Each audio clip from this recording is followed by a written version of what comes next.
Okay, so for this video, I'll be doing both chapters of Zhongli, Act 1 and Act 2. Are there no more repeats really?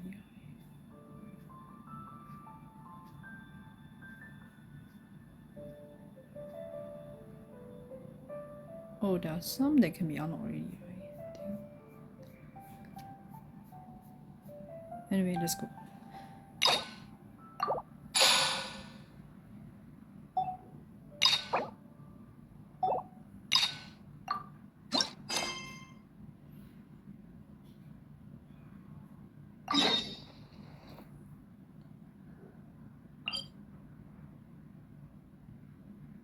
Where is this place? Is this a land underwater?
So he's referring to a ship. Let me check this.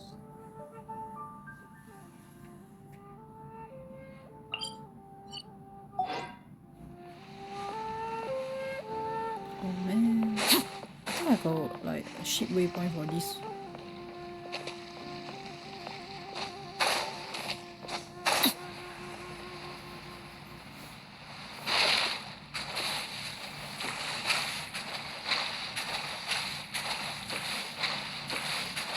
For this one, I'll just climb the mountain.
Oh my god.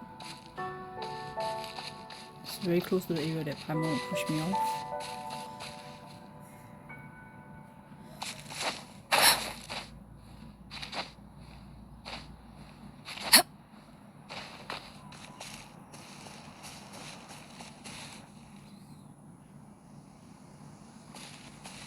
So I cannot climb out anymore.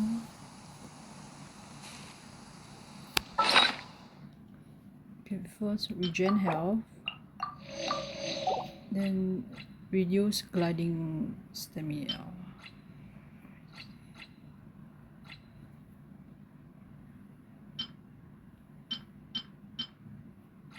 Wait, what?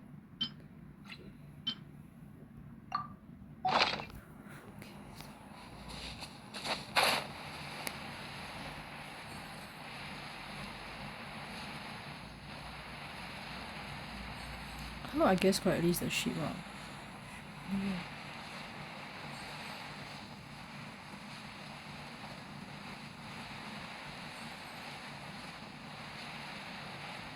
Wait, this ship seems to be different from Beidou's one. Beidou don't have oars on the side. There's also one thing.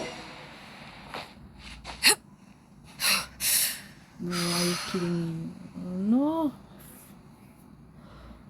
If I go down, I won't fall. Okay, nice, safe. The roof is not possible and I just go from the sides.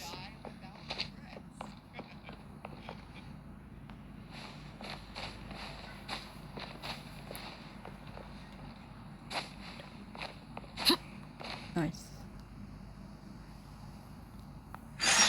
I'm gonna get chased out again, right?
Sugar.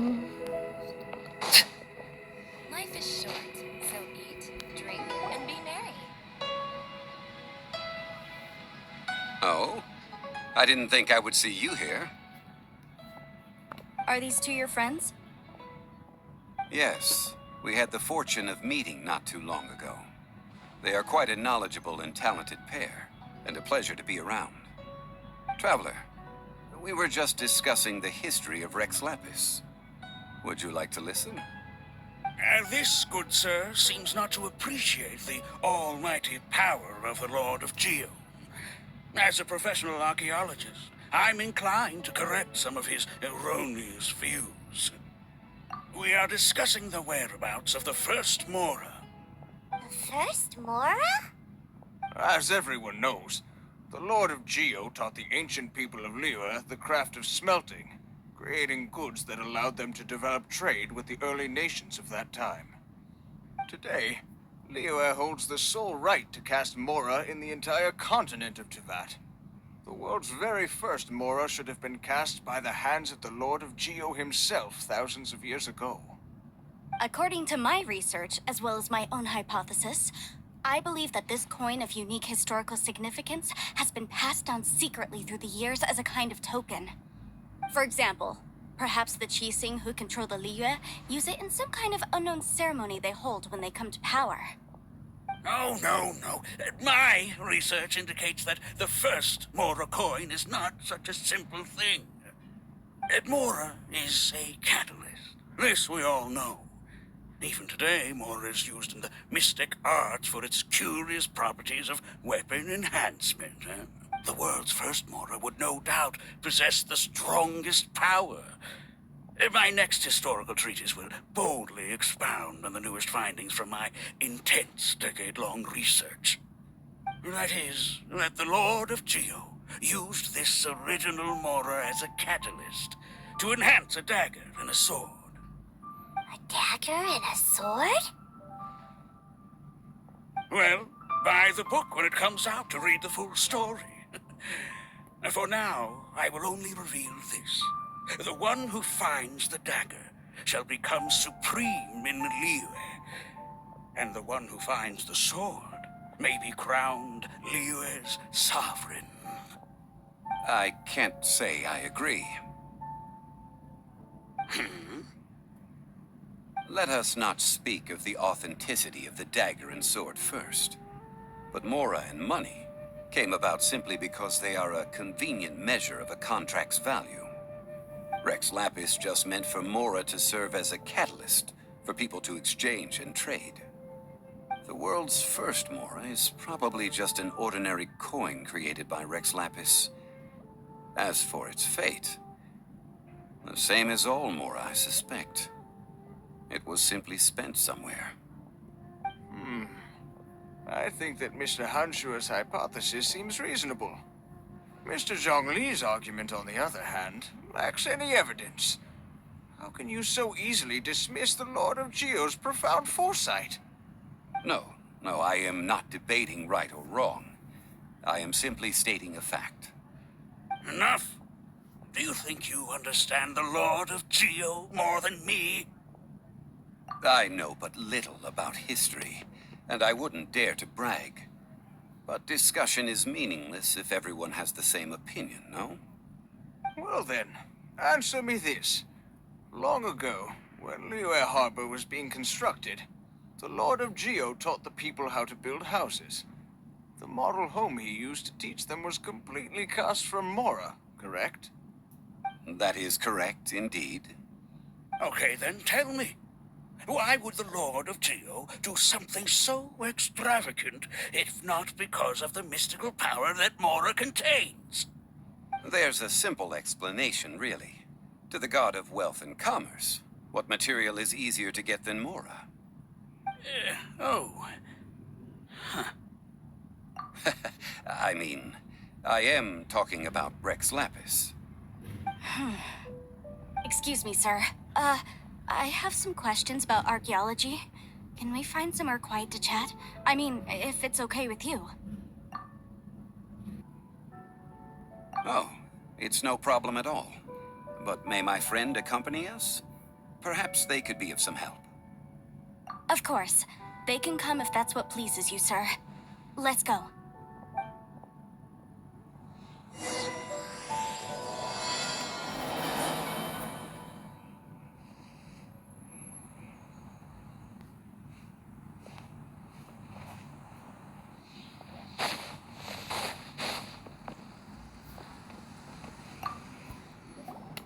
What I'm about to say is a bit disrespectful of the Lord of Geo and would draw a lot of angry looks.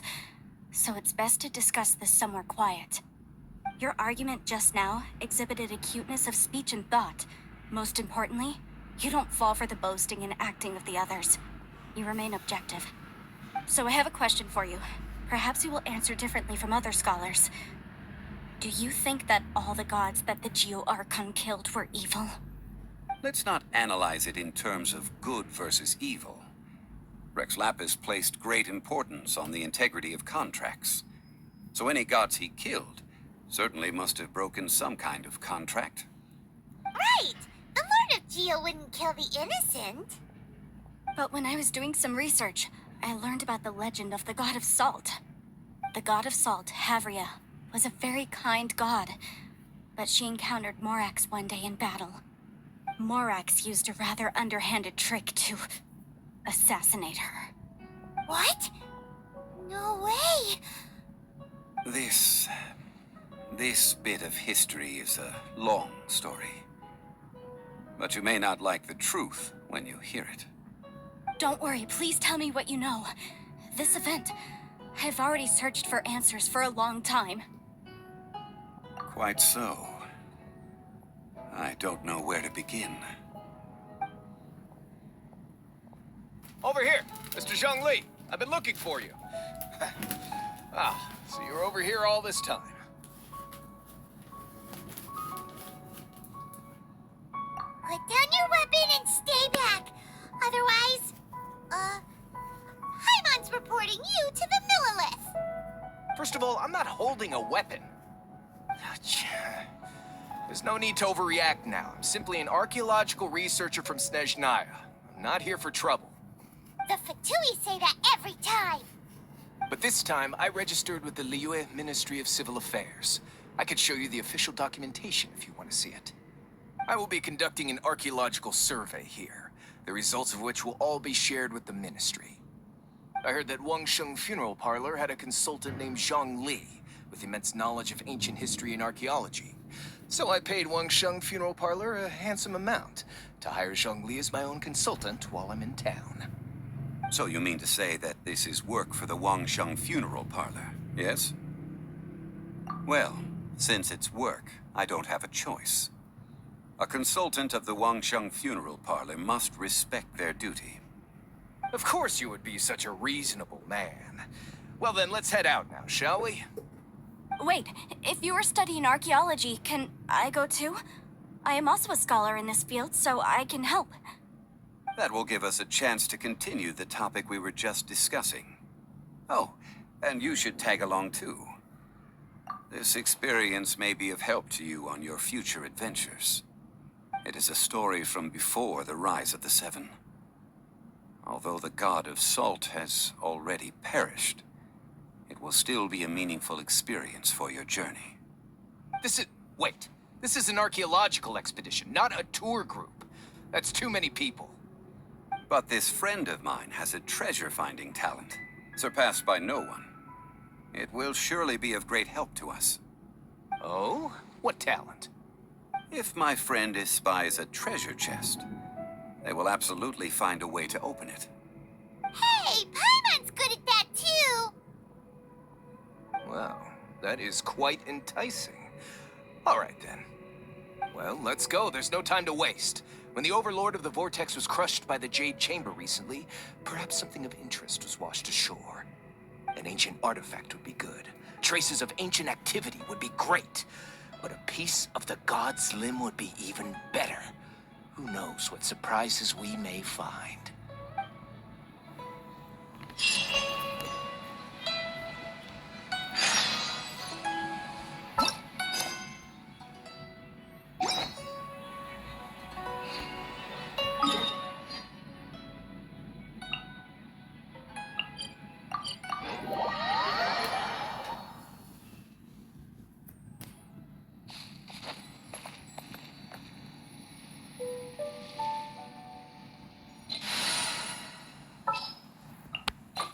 Wish me luck!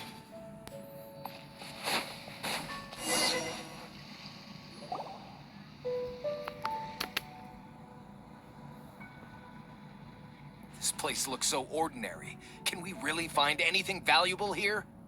Huh? Paimon thinks it looks really grand. I don't mean the scenery, but rather that there should be something out of the ordinary. A big battle did just occur and all, and I don't even know where to begin looking here. Guyun Stone Forest is actually the perfect place to be, if you wish to learn about the gods or the history of the Archon War. Legend has it that Rex Lapis threw spears made of large rock into the sea here, piercing and crushing the Overlord of the Vortex. After many years of wind erosion, those stone spears have turned into the unique rock formations we see now. These mountains were the Lord of Geo's weapons? What we see now is just the part of them that remains. The stone spears hurled by Rex Lapis all those years ago were much greater, both in number and in size. But due to the different angles they landed at, their large centers of mass, erosion by seawater, and years of gravity, many of them have been completely swallowed by the sea. So besides wind erosion, the initial collapsing of the stone spears also played a big part in the formation of Guyun Stone Forest. Well, a god able to fight one so powerful as Rex Lapis was certainly very strong in its own right. Indeed. This is where the value lies in research at Guyun Stone Forest. Most of the objects from that time were lost to the sea. But the gigantic waves created by the Overlord of the Vortex have given those sunken objects a chance to see the light of day again. So you're saying that if we look carefully, we'll be able to get very, very rich. I mean, rich with archaeological knowledge and historical value, yes? That's all I seek in life.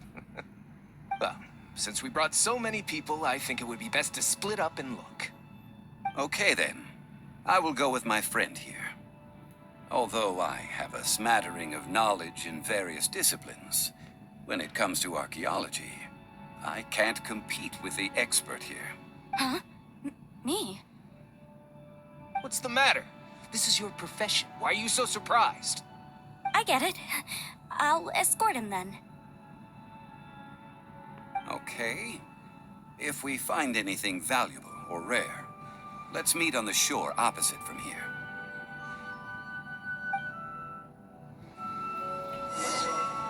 The ancient god probably left behind lots of elemental marks. Following them should make our search much easier.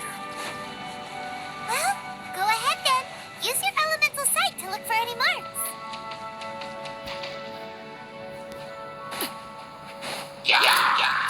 Laid back.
This is where you fall.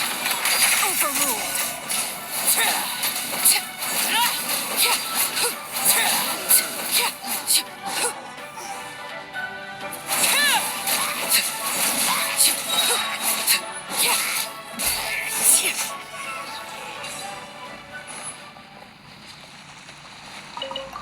Why are there enemies here?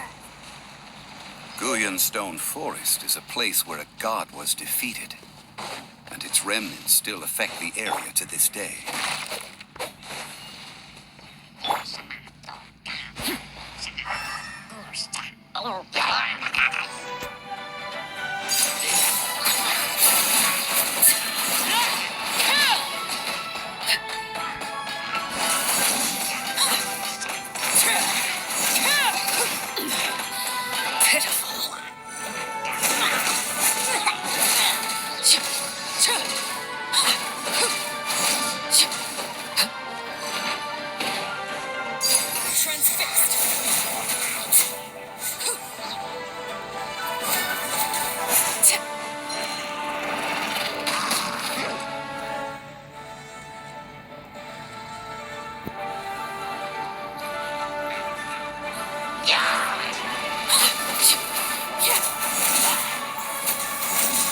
Everlasting as the moon.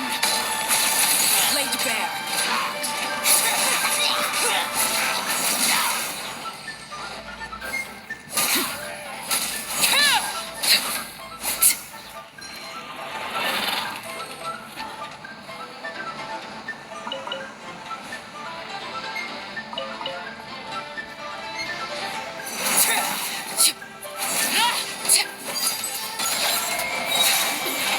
Go on. This is where you fall. Transfixed.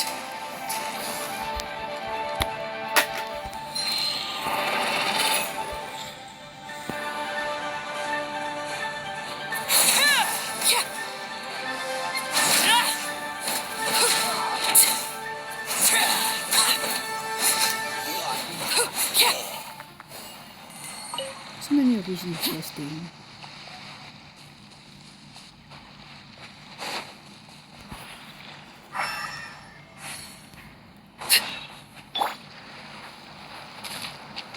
Windblade!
They're gathering together here.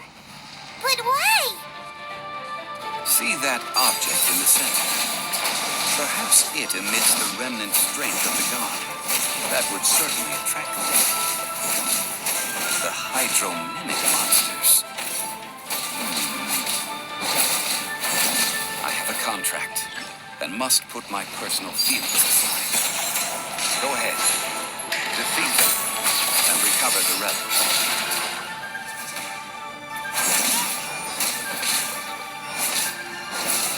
It's just a stone slab, but its design is quite unique. This should be enough to garner some information. Let's head back.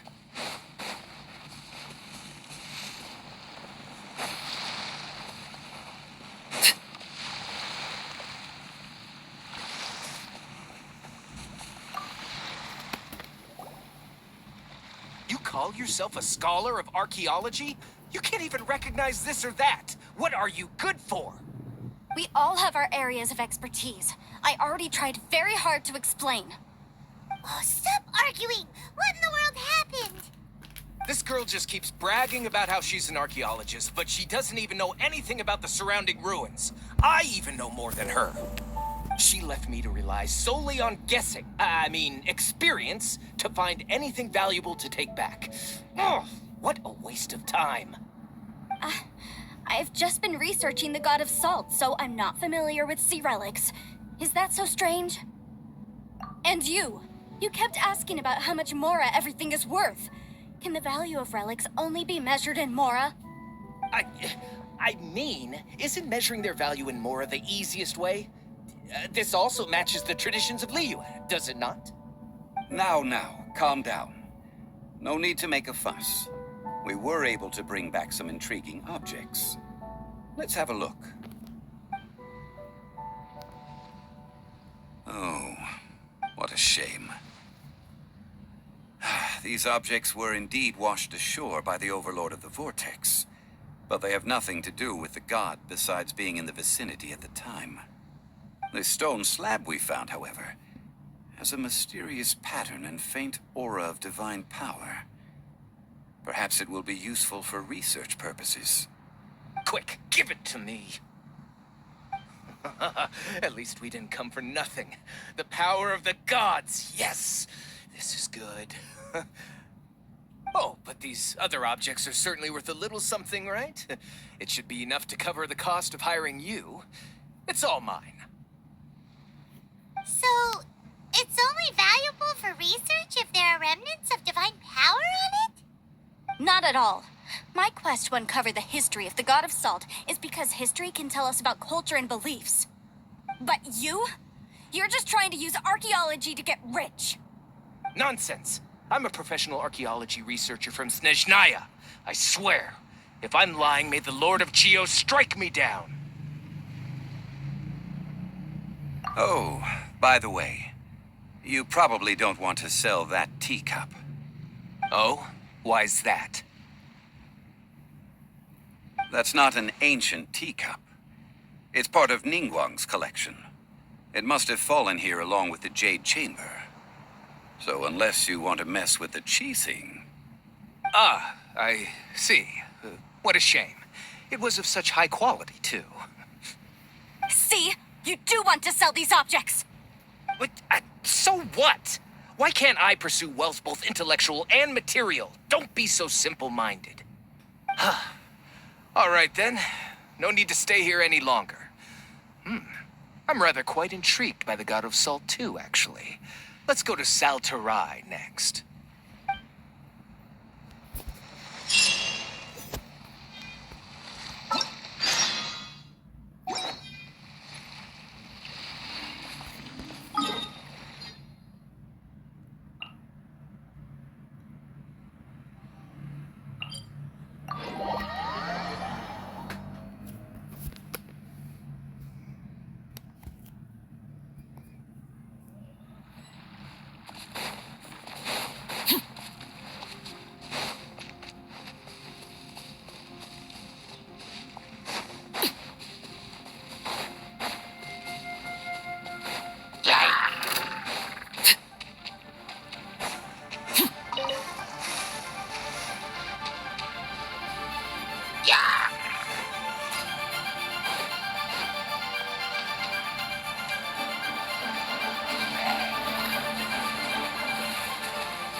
Oh, this one. I heard that Sal Terrae was once the home of the god of Salt's people. Therefore, there's sure to be loads of valuable relics nearby. According to legend, the people of the god of Salt, Havria, enjoyed prosperous lives under her protection. But this legend has been around for ages. With the countless scrap collectors and treasure hoarders in the area, there probably aren't many valuable things left here. Oh, good. That's just great. If I knew it was picked this clean before, I wouldn't have come. About that, I know there's a ruin deep in this cave here. It's related to the god of Salt, which is actually how the area originally got its name of Sal Terrae. However, the ruin entrance has been sealed by a mysterious power. Nobody has been able to break the seal. I found a mechanism that seemed to be related to the seal, but when I undid the mechanism, the seal wasn't affected at all. So at the moment, the seal's origin and how to break it are very important topics in my research on the god of Salt. I don't know, there's no concrete evidence, but I'm pretty sure the seal is meant to hide some kind of long-forgotten truth. The god of Salt was a benevolent god, adored by the people, not to mention powerful. She wouldn't have any kind of shameful secrets to hide. So, the one who wants to hide some truth is very possibly her killer, Morax. This doesn't sound like something the Lord of Geo would do, though. Who cares about all that? It sounds like countless treasures of the god of Salt lie within this ruin, just waiting for someone to find them, right? You weren't listening at all, were you? Even if there's a mountain of treasures inside, nobody can get in if the seal isn't broken. Ah, but we have the illustrious Mr. Zhongli with us. He looks like he knows just about everything. A little seal shouldn't be any trouble for him. This seal seems to be quite ancient. Even Mr. Zhongli may not know all of its secrets.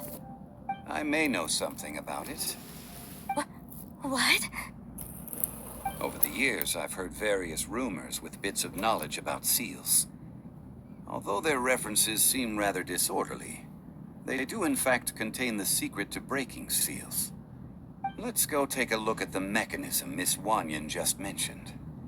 Okay, since Mr. Zhongli says so, follow me then.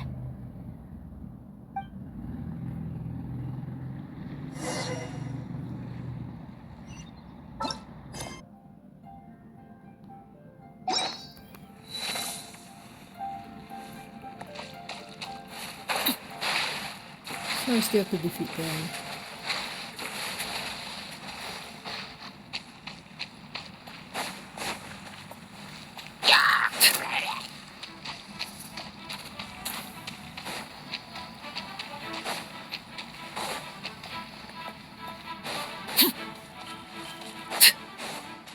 Here it is. There's some debris scattered here that, when put together, look like they definitely had to do with the god of Salt. According to the inscription on the side, if one looks from a certain angle, the secret to the mechanism will be revealed.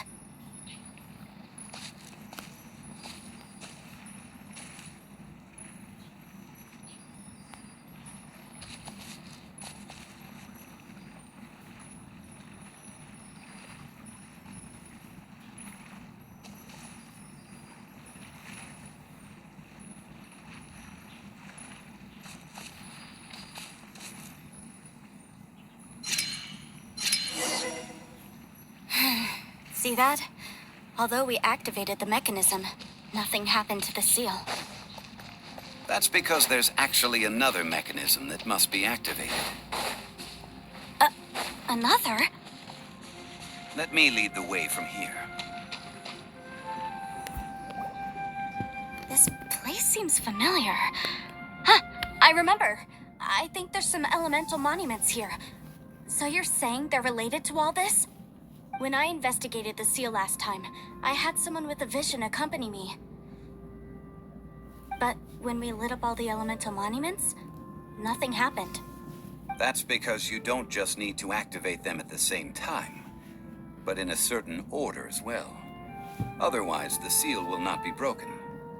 The secret to this puzzle is hidden in the legends about the Archon War. Tianheng in the south, Yaoguang in the east, Guyun in the west, Jingze in the north. All desolate and devoid of life. Liyue is vast, yet even one haven is hard to find. To the north, to the east. Do the people of Liyue always talk in riddles? I think I've heard this saying before. Certainly you have. And the contents of this saying are also related to the god of salt. To provide a haven for her people, whose lives had been ravaged by the Archon War, this benevolent god searched all across Liyue. At that time, with the chaotic fires of war engulfing the land, even one sliver of peace was a luxury. And that haven she eventually found is right here. Today, it is known as Sal Terrae. How sad then. In the end, this peaceful place was destroyed by Morax. Okay, enough with these ancient stories. Now that we have the clue, hurry up and break the seal. Whatever happened doesn't matter as long as we can get inside that ruin. Tianheng in the south, Yaoguang in the east, Guyun in the west, Jingze in the north. With this clue, you should be able to solve the puzzle.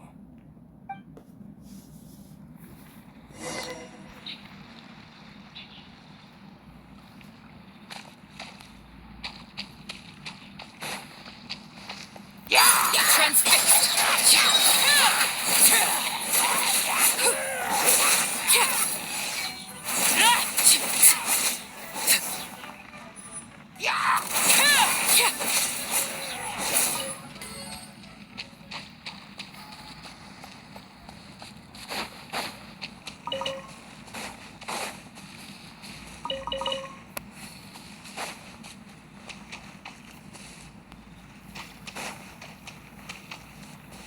Electro.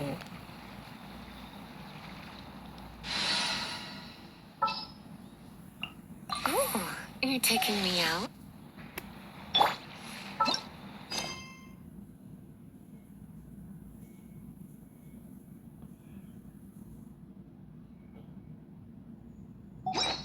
Tianheng in the south.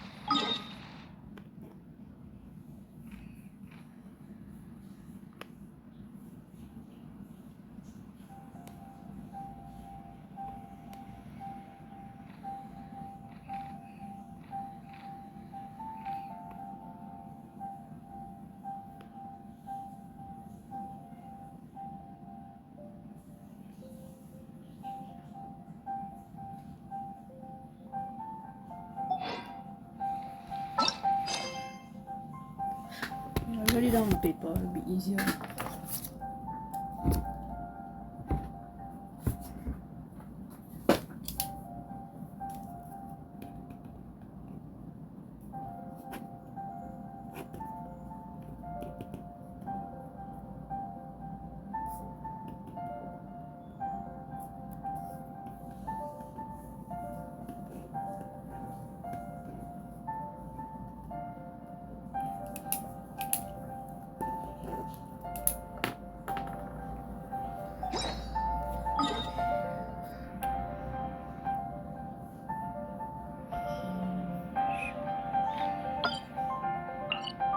So the Guyun, wait, what?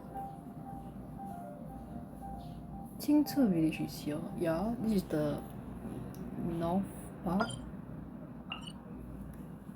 South Tianheng. It refers to the Liyue harbor.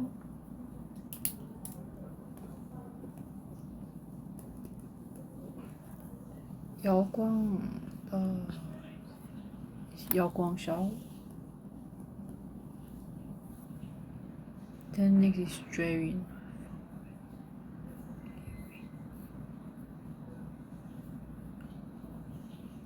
Oh, Guyun cars. Anyways.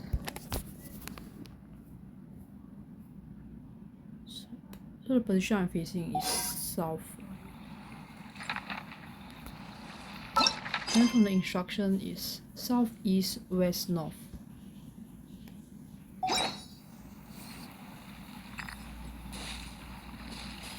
There should be one here.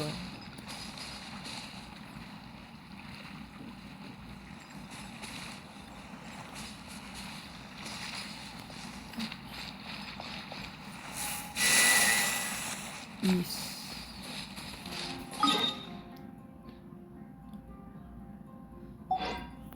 Direction. This is north.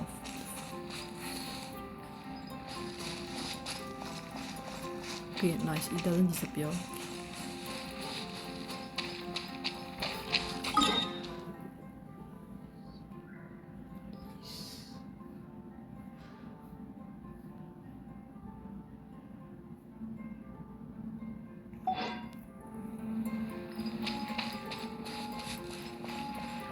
Wait, it's quite weird.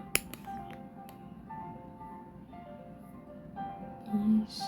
I just set this out since this is in the east.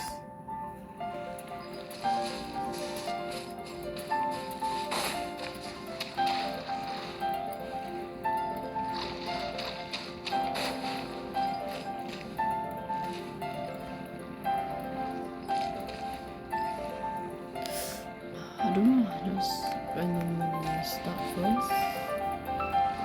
This is pointing in a different direction.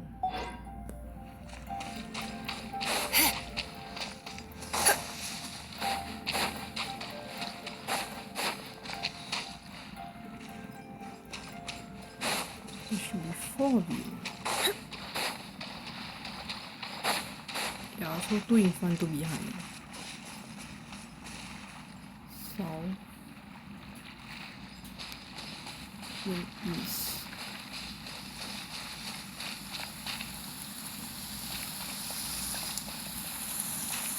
I don't know, just guess. Perfect weather for sipping a cup of tea while gazing out the window. South, east, west, north, west.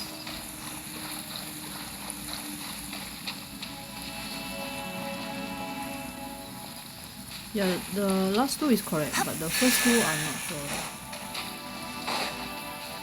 Tianheng in the south, Yaoguang in the east, Guyun in the west, Jingze in the north. The directions are the clue.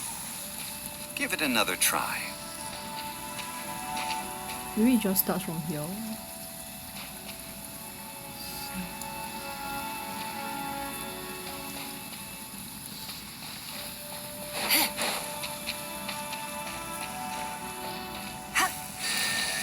In the south,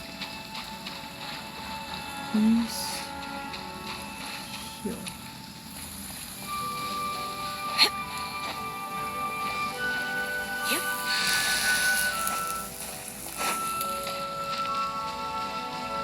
West and north. Yes.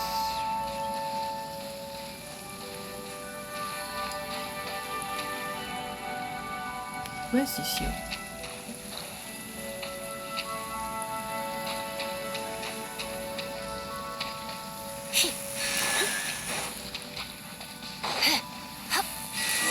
Yes, correct. Nice. Last time I did it without consulting Look! the internet. The seal really was broken! Mr. Zhongli is indeed quite remarkable. It was nothing, really. Now, it's time that people learn the hidden truth lost to time. But why need to use electro?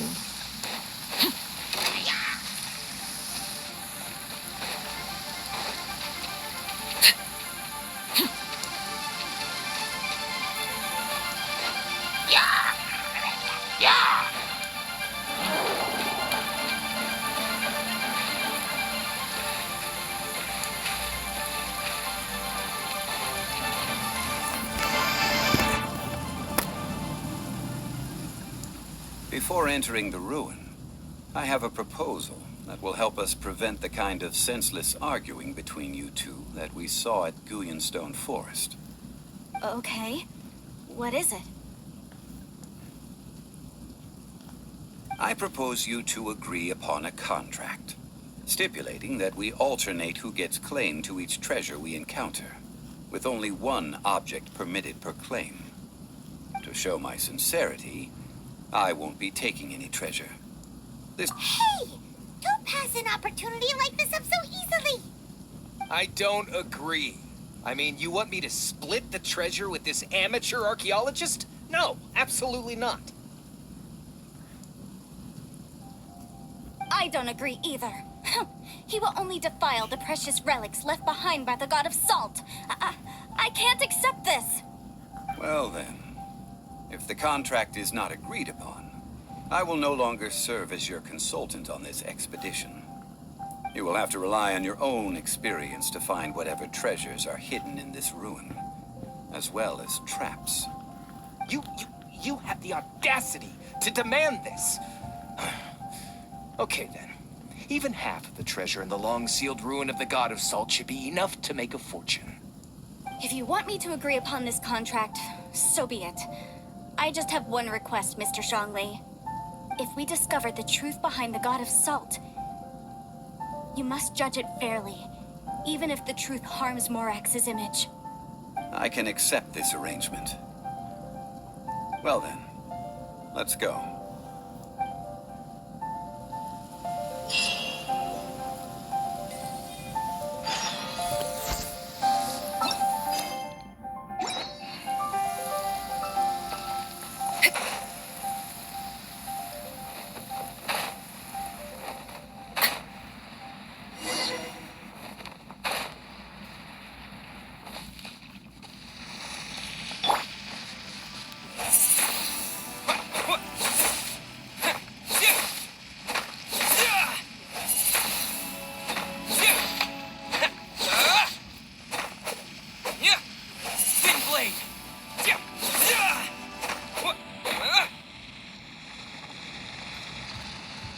Let me swap out, like, see whether another.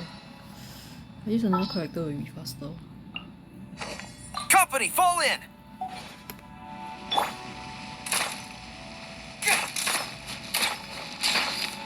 Ready.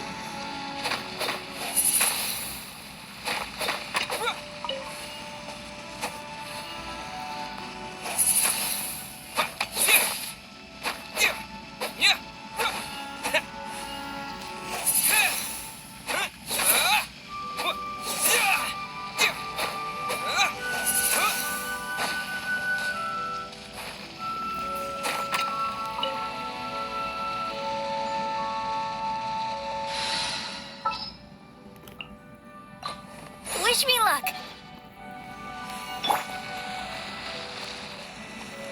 Oh, there's more of them here.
Oh, nice.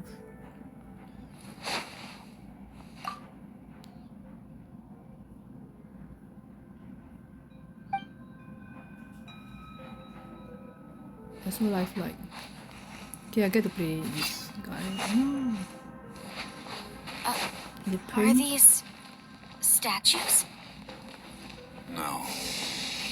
These are people. Ugh. They were probably followers of the god of salt. How did they become this way? What in the world is hidden deep in this ruin?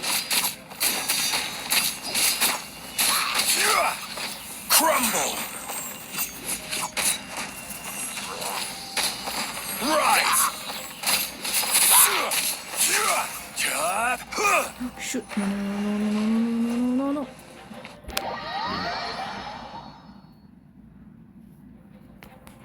Oh, so it still remains.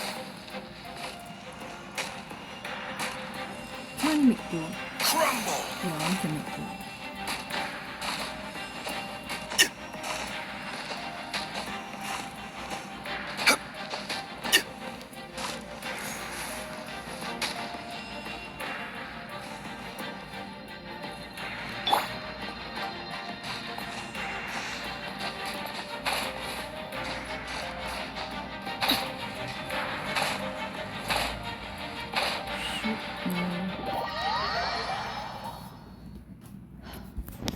How do I roll?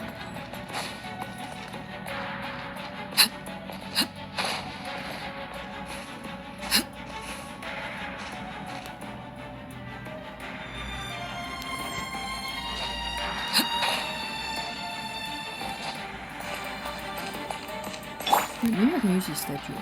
Quake! Oh, so this is how it works.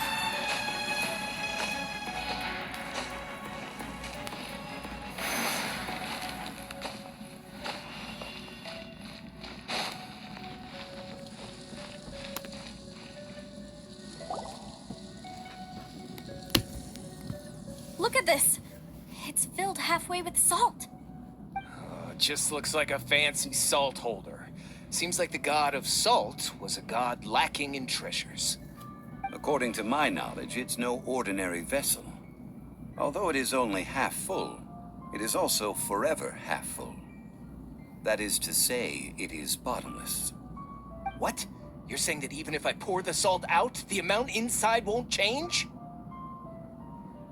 Exactly. Able to produce endless salt. The god of salt is powerful indeed. Finally, after all that effort, I found precious treasure. I claim this as mine. I just need to pour the endless salt into 1,000 or 10,000 bags. I can sell it and make a fortune. Hey, how can you use a relic of the god of salt for such a shallow pursuit?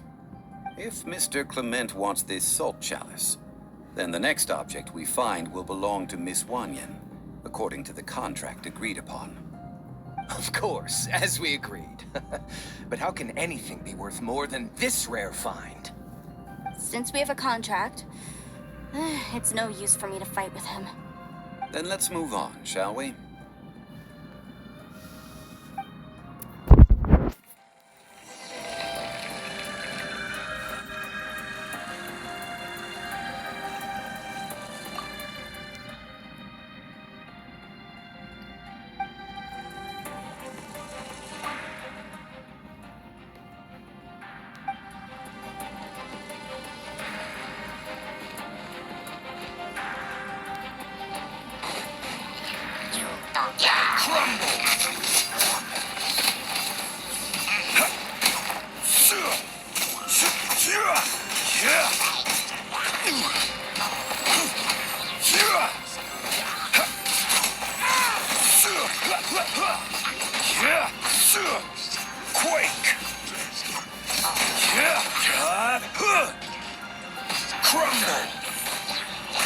I see your power.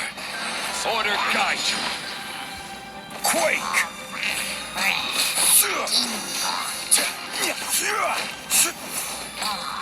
Crumble!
What does it look?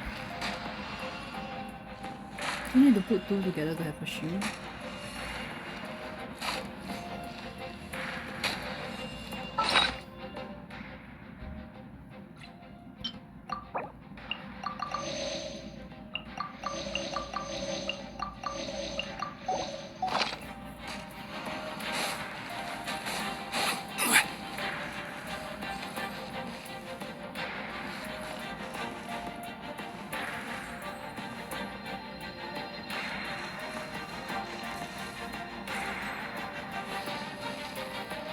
Crumble!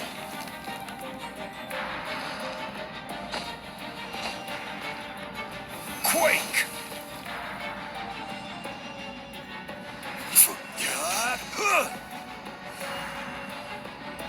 Crumble! Oh, so I should just put both of them on the stone stack then. Rise! How can I control the direction? Stabilize!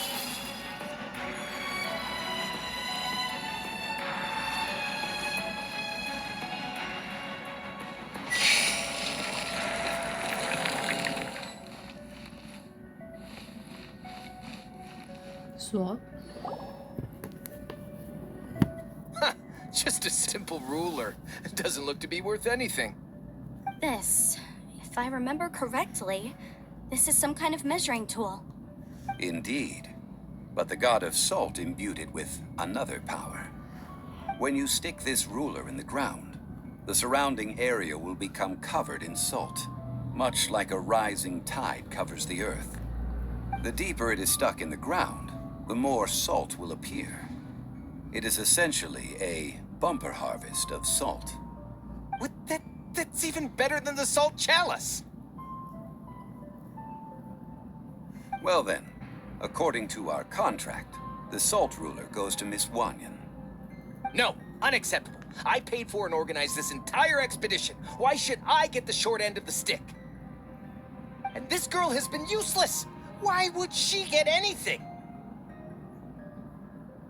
Oh boy, here we go again. So you are saying you want to break the contract? So what if I break it? Now that I've seen how the mechanisms in this ruin work, I no longer need you. Let's not forget who hired who here. Why should I let you make the rules? Because you agreed to a contract. Rex Lapis once said, "Ones who break their contracts shall suffer the wrath of the rock." That is one of your liyue gods. I am from Snezhnaya. I will suffer the wrath of the rock. You may find it rather unpleasant. pay your... Quake! Careless!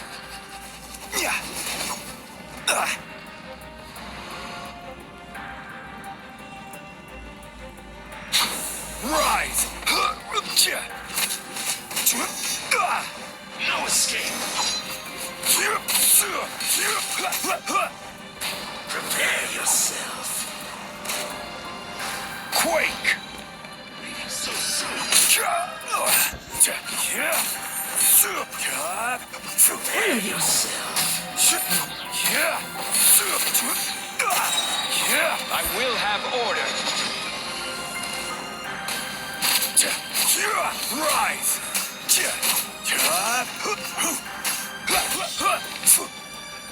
Please. Run from death. I shall confiscate your treasure as well.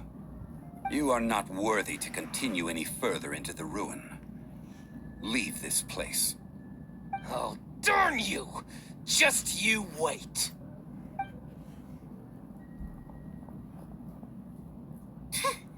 Some archaeological survey. He could only pretend for so long. Hey, Paimon likes Mora, but Paimon doesn't do bad things. Kliment's wrongdoing stemmed from greed, yes. But besides greed, there are many other things that may tempt us to break contracts. When people see the object of their dreams, how many are really able to control their desire and follow the contract? I think we should be honest with each other now. Huh? Be honest about what? That in truth, not a single member of this archaeological expedition came here for archaeology. Why do you say that? Miss, you lack even the most basic archaeological knowledge, and can recognize naught but a few simple relics. However, you are an expert when it comes to anything regarding the god of salt. Citizen. You aren't interested in archaeology or relics. What you're really interested in is the god of salt. I believe those legends about the god of salt that you mentioned on the Pearl Galley are passed down between generations at Guyun Hall. Okay, that's enough. Sir, you are indeed a man of great knowledge and talents. I seem to have been right to seek you out once I plucked up my courage. You're right. I'm not a scholar of archaeology. I come from one of the 8 trades under the jurisdiction of the Chising, Yingyuan Hall of the salt industry. Our ancestors were those protected by the god of salt all those years ago, when the Archon War engulfed the land in chaos. Oh, right! Now that you mention it, the people of liyue very seldom use the name Morax. During the war, Morax assassinated our god out of envy for her power. He left us alone and lost in the world. We hate him! But this is Morax's liyue after all. And its history is written as he wishes. So I seek proof of Morax's guilt. He has blood on his hands and cruelty in his heart.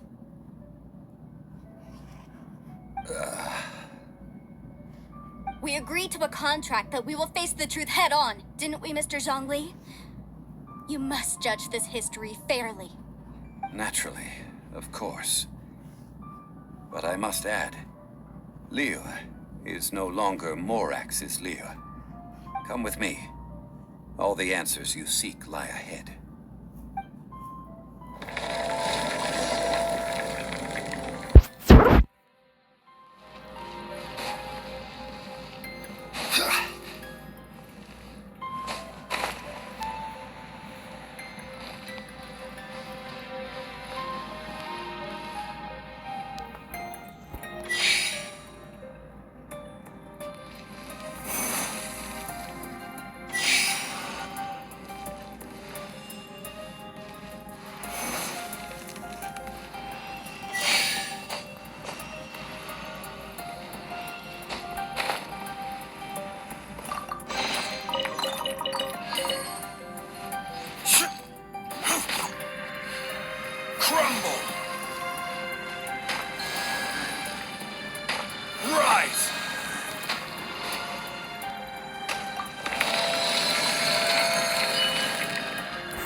This is order.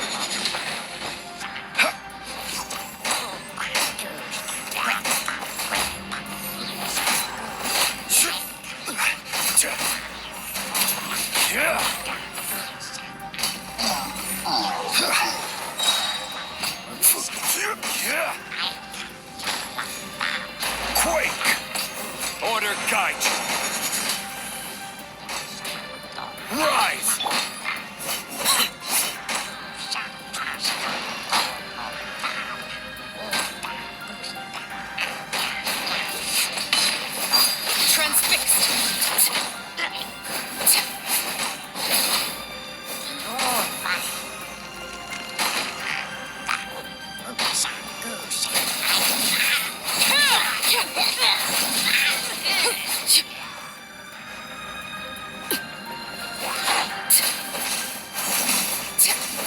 This is where you fall. Overruled.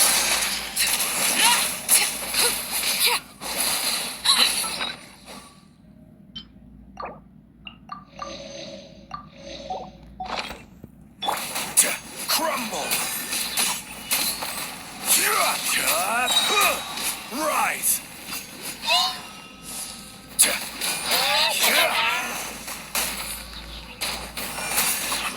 I will have order.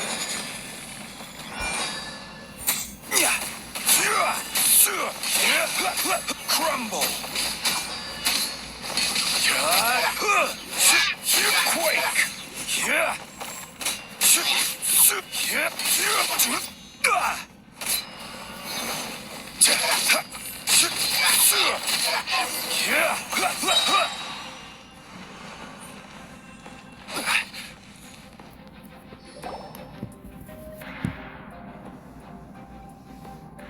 This is a sword? Aha! It's a broken sword! This is proof!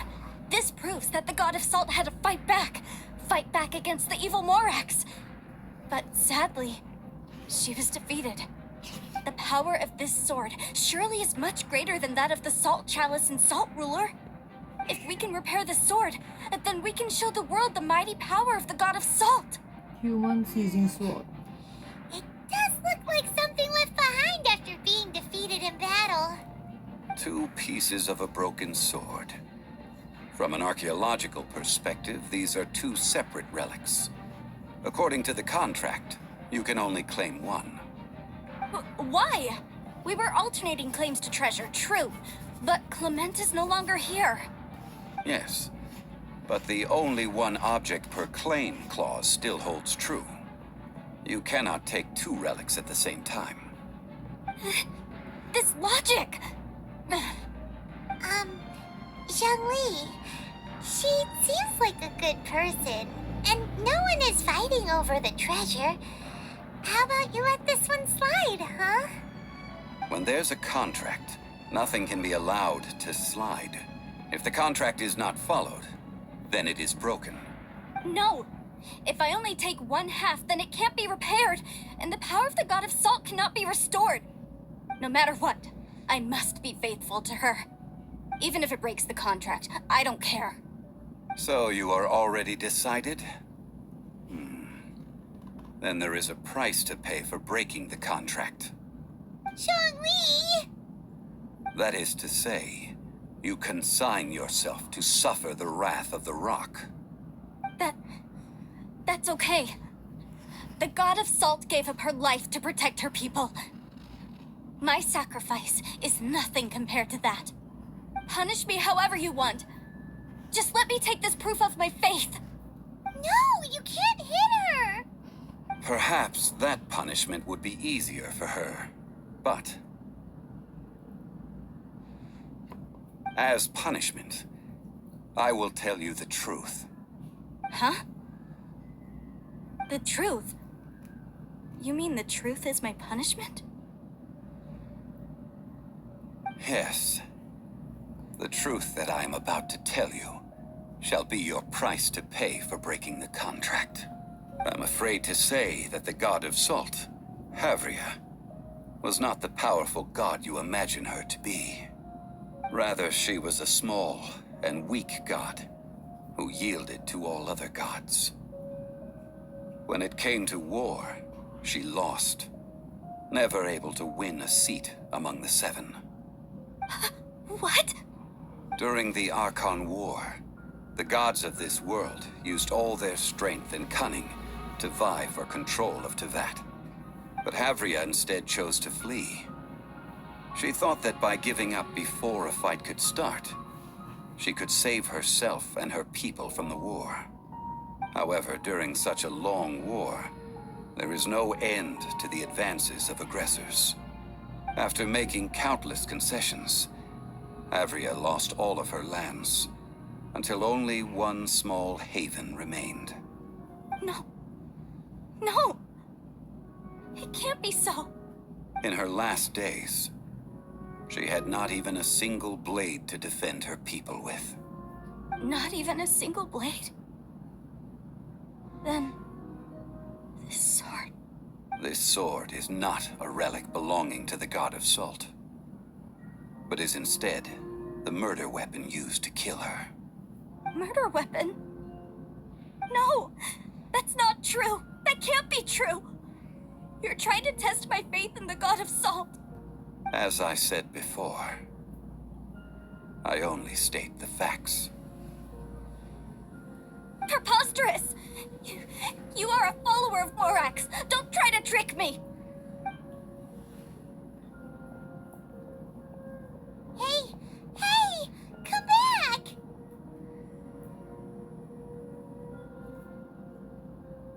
Indeed. Otherwise, why would I use the truth as punishment? I did not want to tell her such cruel facts. But the contract was broken. Let's follow her deeper into the ruin. There, I fear, we will find something that will leave her no choice but to face the truth.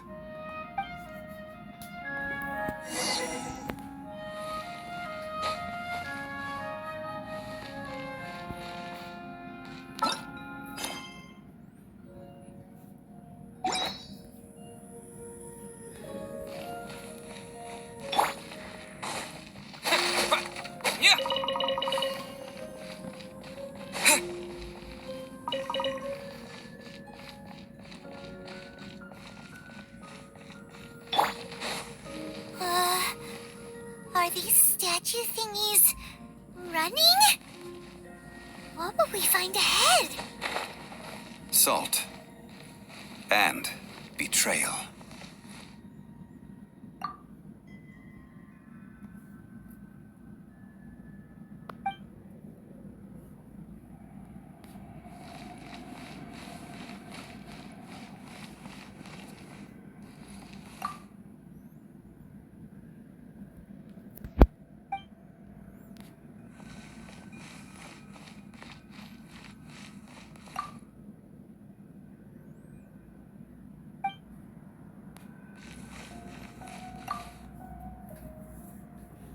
It's all the same thing.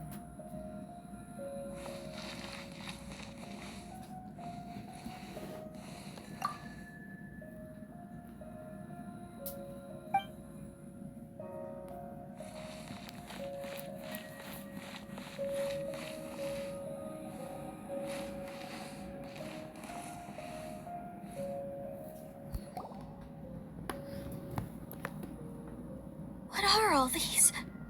What did they see? What did they do? What happened? Since you do not trust me, let us continue onward. That which lies beyond this door will show you all that happened back then.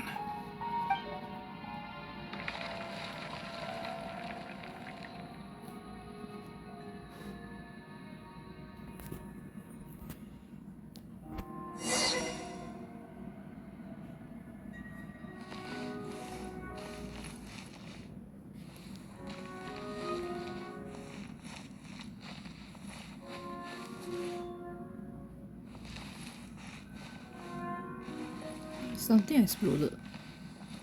Can't do any observations.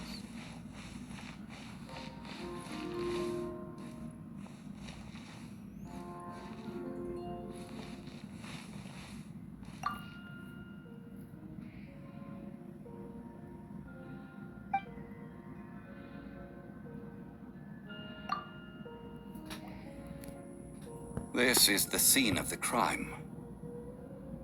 Havria's body dissipated, leaving nothing but these traces of salt. Her dying moments have since been frozen in time to this very day. The story continues that some among her people realized at last that this gentle, kind, but weak god could never protect anyone in wartime. The Archon War was cruel in the extreme. Instead of consigning her to the agony of defeat, they thought perhaps it would be better to give her a quick release. But what about these statue thingies? No matter how weak the god, The power that flows forth when they are slain is beyond the strength of mortal coils to bear. Those who could not flee were thus transformed. Those of her people who were untouched by this disaster left for Liyue, where they sought refuge with Rex Lapis. Their descendants feared Havria's remnants and lived in terror that she had laid upon them an eternal curse. So they risked their lives to come here, to break the sword and offer up obeisances in hopes that her anger might be appeased. But they need not have done so. For how could a god who had never once resisted, even till the end, nurse hatred for her people in her heart? Even if this is so, I can't! This must be a lie. A false history, all of it! Don't you dare try to shake my faith!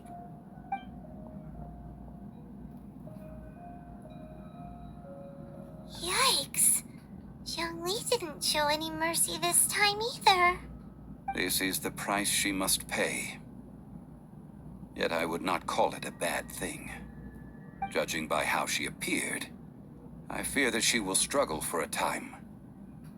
But even if she may not escape that struggle immediately, simply recognizing the truth is good enough for now.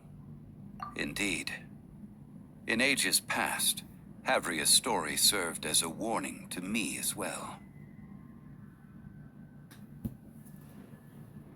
Faith in a god who has already passed will do you no good. So it is for Havria. And so it is for Morax also. All right then. Now, would you like to accompany me in taking a trip to Guyun Stone Forest? Huh? What do you want to do, Zhongli? Treading old ground, telling old stories. One cannot help but be reminded of old acquaintances.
Wait, I think Zero have already. The one I'm seeing is Dendro.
Oh my god.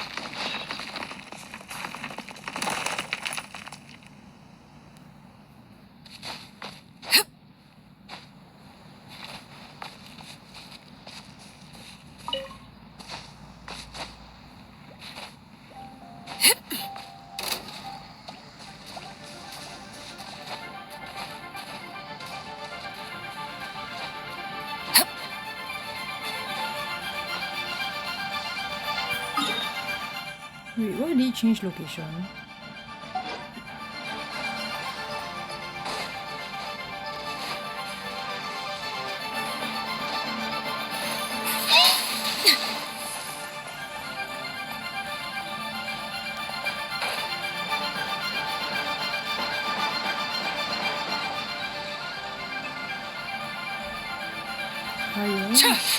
Oh my god. Wow.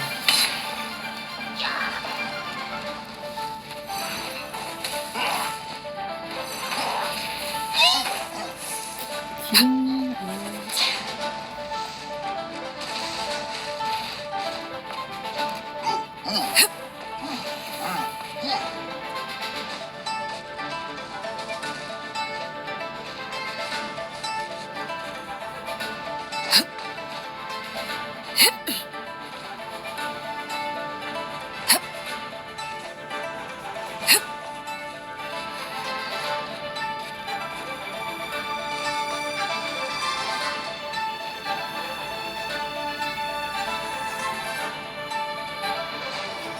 No.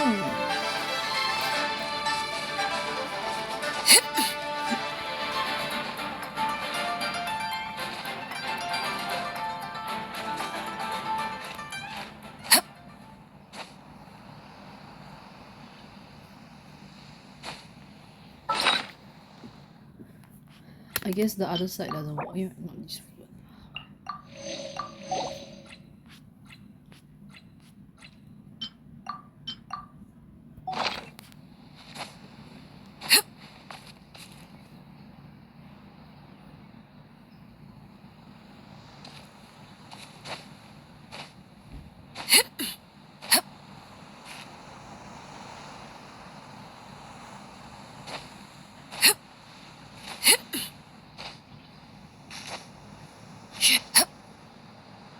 Like seriously, why must they climb up so high just to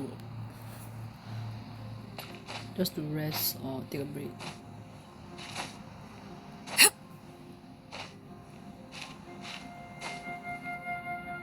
Nice. Should be enough.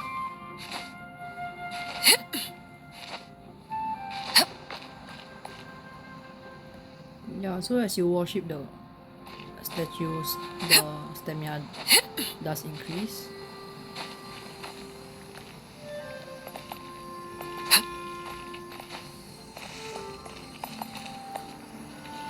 Are you kidding me right now?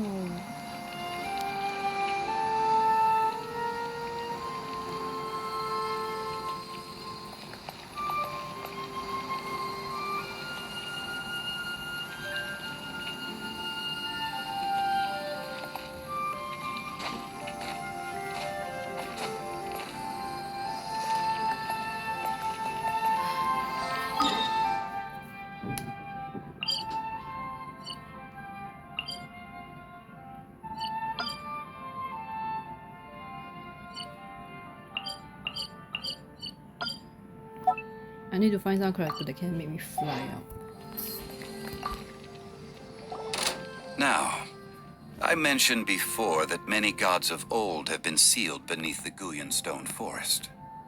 The Adepti have presently handed liyue over to mortals, and Havria's time was even further in the past. The salt chalice and salt ruler that she left behind should not return to liyue. To leave them here is to let them slumber. And it is also a homecoming. I ended an era with my own two hands. I've always wondered how I should remember that which I ended. History records, but history may be changed. This incident proved that. Time is a mighty force, and history's twist in its flow. I need to find a better way of recording history in order to engrave its truth. Stone carvings were one such ancient method, but unchanging stone, immovable earth, even one such as myself. Someday we may all disappear. Zhongli. Therefore, I thought of you, traveler. You are one who crosses the celestial atlas, and who passes through countless worlds. If our history is engraved in your memory, it will one day accompany you into another world. As long as a traveler like you is able to record what happened, then a backup of sorts will exist for times and tides of Tevat. Sounds like tough work. Now then, it is time that we consigned both the Salt Chalice and Salt Ruler to the sea. Huh? Why do we need to throw them into the sea? As I said before, this is the place to which the remnants of many bygone gods are consigned. This includes Osial, overlord of the Vortex, who the Jade Chamber most recently returned to this ocean prison. Thousands of years ago, the Adepti and I fought against the turmoil that plagued every corner of this land. Guyun Stone Forest, where I sealed many gods with my spears. After so long, naught but folk tales remain. Osial, you and I were foes, but our ancient grudge is but a bygone memory now.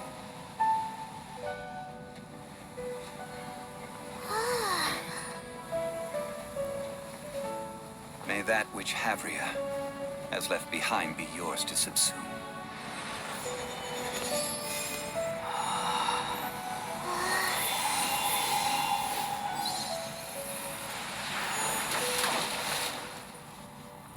And thus another spark of divinity departs from liyue.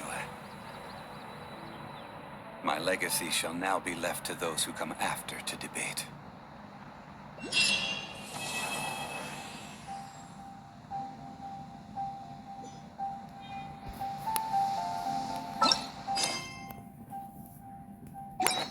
So that's it for part 1.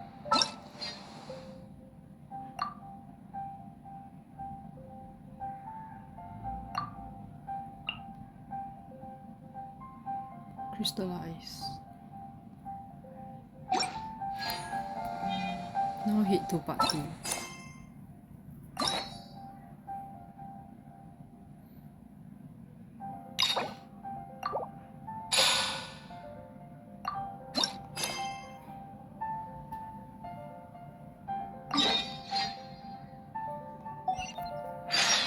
I will remain here for a while. I fear that moments of reminiscence like this can only grow fewer. We did not measure right and wrong during the days of the Archon War in the same manner as we do today. Of course, as I am now, I only wish that she could have lived in a gentler time. I will remain here for a while. Though the Salt Chalice and Salt Ruler do have power in their own right, they are nothing before Osial. If a day comes when he should recover his strength and return, I believe that even so, he will be defeated once more. I will remain here for a while. That is a good question. In the past, I might have given you a most specific answer. But now... yes. I suppose I will continue in my role as a consultant at Wangsheng Funeral Parlor. But if this journey was to your liking, why don't you come along the next time I am seeking to preserve memories of Liyue's past?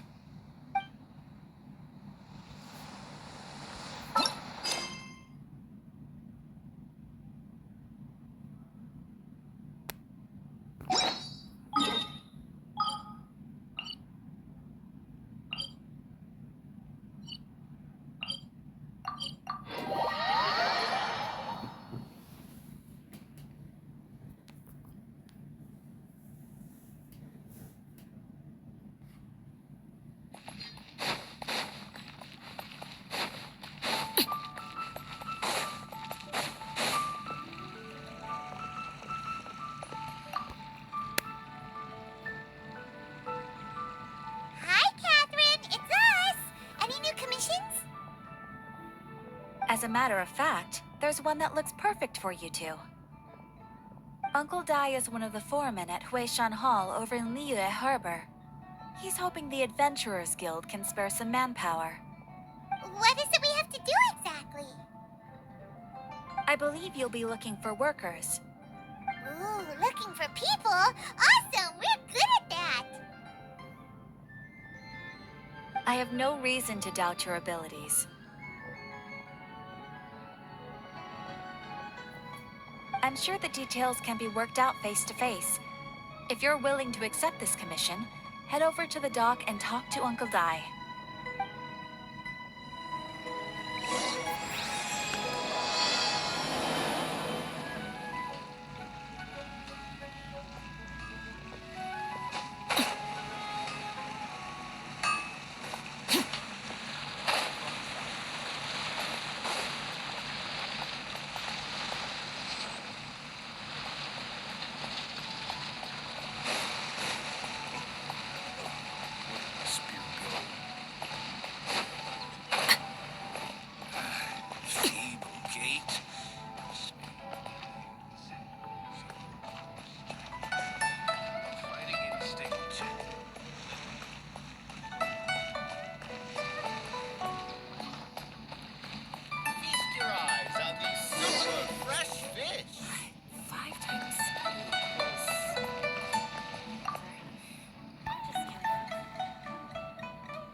Indeed.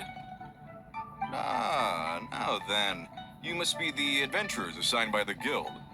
Huh? How could you tell? By the clothes on your back and the look on your face. Experienced adventurers at that, I'll wager. Right again! You're pretty perceptive! In this trade, you need a sharp eye for people, not just rocks. Uncle Dai can see what you're made of from a long way off. Alright, my assistant should be arriving soon, so let's just wait here a moment. Woo woo! That's why we're here! Now there's someone else taking a cut? Well, to tell you the truth, this is a very difficult matter. Too much for adventurers alone to handle life here. So there is someone else!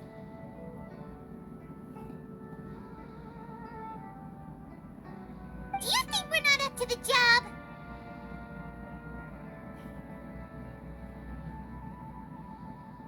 It just occurred to me that you don't have all the facts. The incident in question happened in a mine, and it's a little out of the ordinary, to say the least. Mines are dangerous places, as I'm sure you're aware. As such, I've enlisted an industry expert to cover all contingencies. Last time I checked, adventurers weren't experts in ore appraisal or geological analysis. With a professional by your side, everything should run smoothly. Besides, this guy's the best in his field.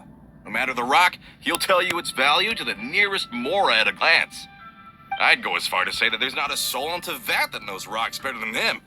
I'd be a fool to not enlist an expert of his caliber. You're a fool if you think you found Tevat's #1 rock expert. Oh? And why might that be? Because Tevat's #1 rock expert happens to be a friend of ours. Ha ha! Didn't expect that, did you? Wait here, we'll go fetch him.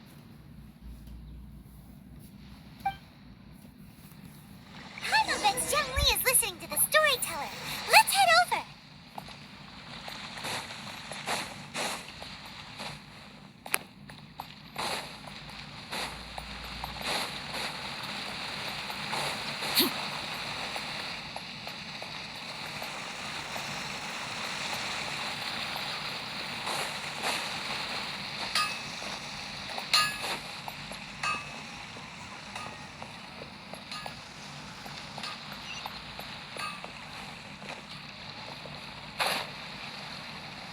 Try something new at the Wanyan restaurant. A toast to our success. Welcome to Singapore.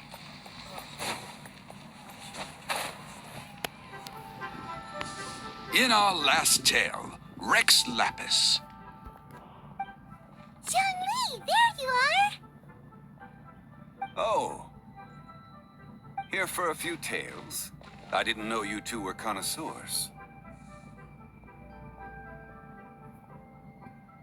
Oh, no, we're here for you. Do you have time? Ah, something I'm rarely short of. We need someone who understands geology and ore. Someone who understands geology and ore. Ugh. Take a look around. Is there anyone in Teyvat more qualified? The requester claims to have enlisted Teyvat's #1 rock expert, but Paimon doesn't believe a word of it. Nobody understands rocks better than you. You appear to have taken his claim quite personally on my behalf. Oh, no. It's just... Uncle Dai doesn't know what he's talking about. Paimon just wants to enlighten him. I see. Well, then it will be my pleasure to accompany you. Really?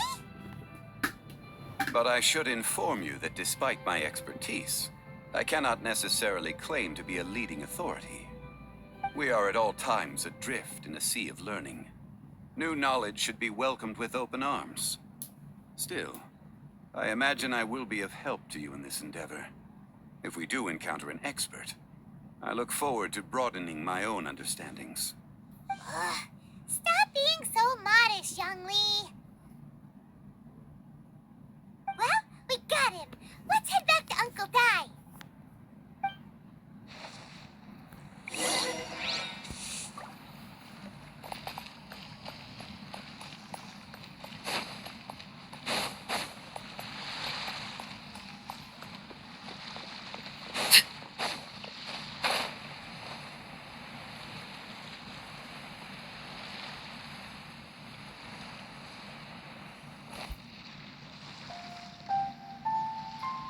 Uncle Dai, we're back! Oh, and this must be the friend you spoke of? Yep. Paimon doesn't know who your rock expert is, but he's got nothing on our guy. Let's not get ahead of ourselves. Still, I do have a claim to some experience in this field. Uh-huh, so you say. Wait till my guy gets here, then we'll see. It's no use me singing his praises. You'll have to see for yourselves. Is this the place? Aha! Speak of the devil. Allow me to introduce my assistant, Kun Jun. Young Kun, these are 2 adventurers assigned to us. And as for this gentleman... Huh?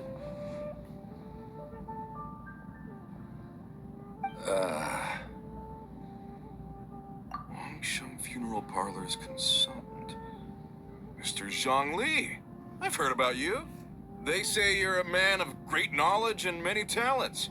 I had no idea I'd be meeting you in person today. I'm sure I recognize you. Have we met at the parlor? Wait, I've never been to the parlor. Uncle Dai, aren't you gonna test them? Huh? I wouldn't know where to start. Then they can figure out a way to test each other. If Zhongli wins, he's the assistant. If Zhongli loses... never mind. Zhongli won't lose. A contest? Why, it would be my pleasure. I admire your enthusiasm, good sir. I must say, you certainly have the look of an industry expert about you. It'll be interesting to see which one of us wins. Stop talking the talk and start walking the walk. I'm just saying it like I see it. Which is, incidentally, the only skill I have worth talking about. So you're an appraiser, Mr. Kun Jun. Well, no. Actually, I've already forgotten what I'm in Liyue Harbor for. I was standing by the side of the road one day when Uncle Dai called me over. He saw me holding a rock and asked me a few questions. He seemed incredibly excited, even followed me for a while. We arranged to meet here. Huh? How could you forget something like that? I saw him on my way over to Liyue Harbor, poring over rocks and muttering to himself. He looked to be very familiar with them. I asked him a few questions out of curiosity. To my surprise, he knew more than me, an old mining foreman. In any case, he didn't have any pressing matters and agreed to help me. So, do you have a poor memory? Not exactly. Anyway, if it's rocks you need help with, I can most certainly lend a hand. Mr. Zhongli, what do you make of this rock? A glossy exterior, with a fissure that could only have been left in the wake of a volcanic eruption. If I'm not mistaken, this is a rough gem from another nation. Ah, a keen eye. It's no ordinary rough gem. Fragile surface layer, black veining. My intuition tells me that there's high-quality crystal ore inside. Remarkable! This rock does indeed hail from the vicinity of a volcano. I came across it in a market and snapped it straight up. The seller thought it was some leftover industrial remnant. They had no inkling of the treasure that lay within.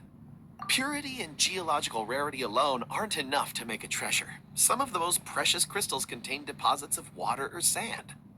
In the moment of its formation, the crystal hidden within this stone shell captured a pocket of water. For water to be hidden in its depths, like a moon concealed within a mountain, reflecting shafts of daylight that make it through. Now that's a rare treasure. Such a detailed description. Almost like he saw it with his own 2 eyes. Say, you're not trying to hoodwink us, are you? After all, we haven't even seen what's inside yet. Everything he said is true. Most crystals are born in high-temperature environments. Heat and water aren't natural bedfellows, of course, which is why crystals with water deposits are so sought after. Moreover, this particular crystal contains mountain lake water. A rare find indeed. Well, if Zhongli says so, it must be true. I've yet to encounter anyone with a judgment as shrewd as yours, Mr. Zhongli. How did you know exactly what lay within? I've seen many such stones in my time. I recognized it immediately.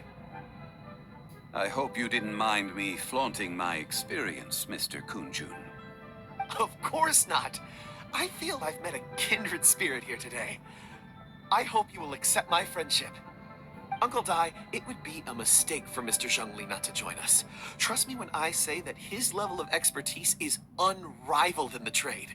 You won't come across another of his caliber in your lifetime. Very well. There is strength in numbers, after all. Everyone, follow me to the chasm. There are men counting on you to find them.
where the incident occurred.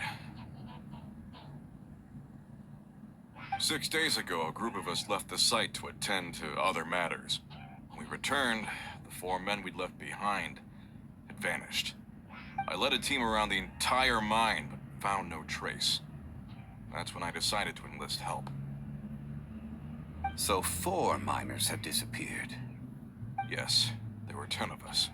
We lost Long, Bold Sen, Brave Sen, and Mao. I worked with all of them. Workers in this trade are usually young men in the prime of their lives. Could it be that the 4 of them left for another mine? Unlikely. There's no other lodging for miles around, and we didn't pass any other mines on the way over. Huh. Such a huge mine. Did you really manage to explore every corner? Underground, overground, we left no stone unturned. We tried everything short of digging further into the earth itself. How could 4 sturdy young men just vanish into the bedrock? We'll need to explore the site ourselves before extracting any conclusions. Very well. I'll wait here. Please, proceed wherever you'd like. If you come across any clues, let me know straight away. So strange. How could the 4 of them just suddenly disappear? Did they run away from something? Let's look around first and see if we can find any clues.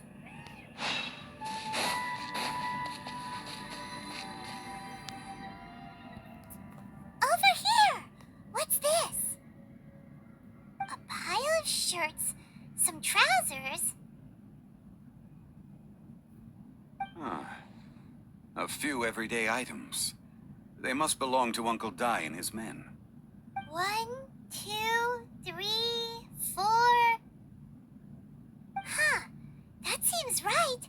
10 shirts, 10 pairs of trousers. These must be spares, right? Look, Uncle Dai's clothes are identical. The 4 of them have been gone for 6 days without a change of clothes. There's also a few handkerchiefs and some soap lying around. Oh, and some tool belts. Items for washing one's face before the dawn shift. Mining equipment. So, they didn't take any supplies. Correct. Improbable. There are 4 pickaxes missing. It seems likely they left with the tools of their trade. They had time to take their tools, but not their everyday items? Curious. Huh. Why would someone set off with their tools, but leave their luggage behind? 1, they were working close by and didn't need to move their personal effects. But seeing as they've yet to return, this seems an unlikely hypothesis. Or 2, they were forced to leave and had no time to think about their supplies. Oh. It's certainly a possibility. We'll need more clues before any further inference can be made. If they didn't leave, maybe they were made to leave. Let's make a note and let Uncle Dai know.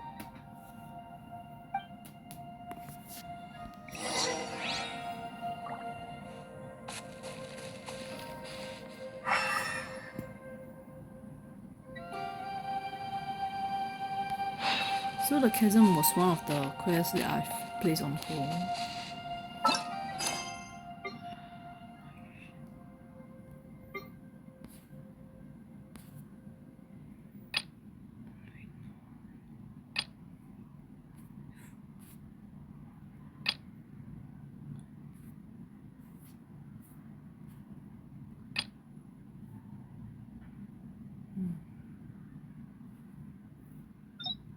This one.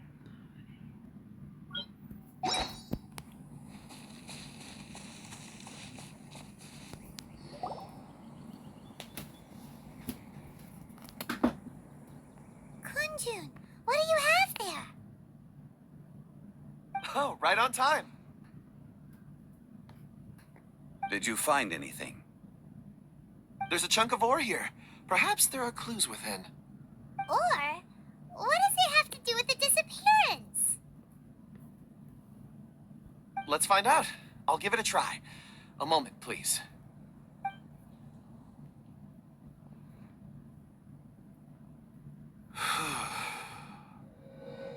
Okay.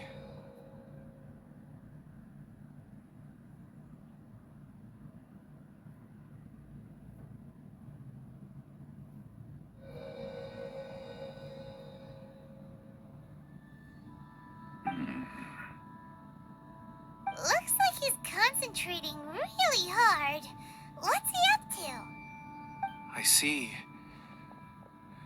4 men following someone out of the mine. It looks like a child. A child? What's a child doing in a mine? I'm not sure. Also, how did you see anything exactly? Oh, I don't mean see in the traditional sense. I would appreciate it if what I'm about to tell you remained a secret. It's a little odd. I've never dared to tell anyone before. I can perceive the memories of ore. Huh? Perceive? So there's no conjecture at work? You mean you can put your hand on a rock and boom, it just happens? I've always sensed that ore contains memories. Sometimes it records events that occur in the surrounding area. All I have to do is touch one and focus my attention, and the memories come to me. Amazing! So you can find out everything that ever happened there. It depends on the ore. Some ores have astounding memories. Others, like iron ore and white iron ore, aren't up to much. Their memories are hazy. Core lapis and crystal memories are much stronger.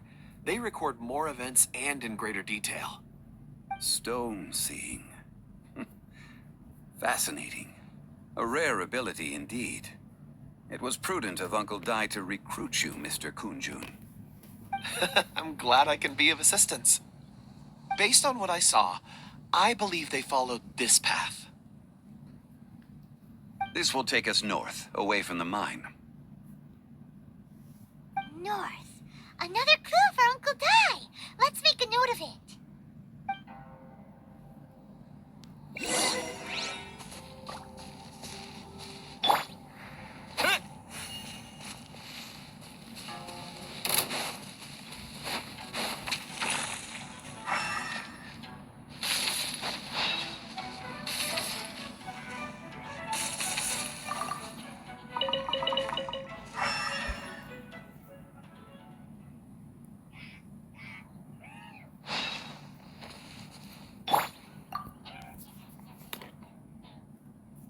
Excuse me, sir.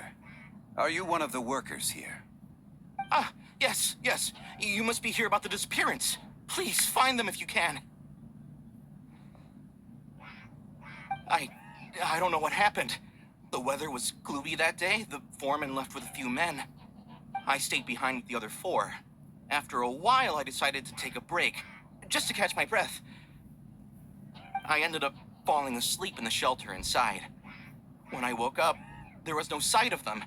I'd only just been speaking with them and suddenly they'd vanished. Maybe I'm next. So the men that were out working disappeared, with the only one left to tell the tale having been asleep in a shelter. Perhaps an accident occurred on site. What a scary thought. An on-site accident. We should note that down too. Found some clues. Time to report back to Uncle Dai.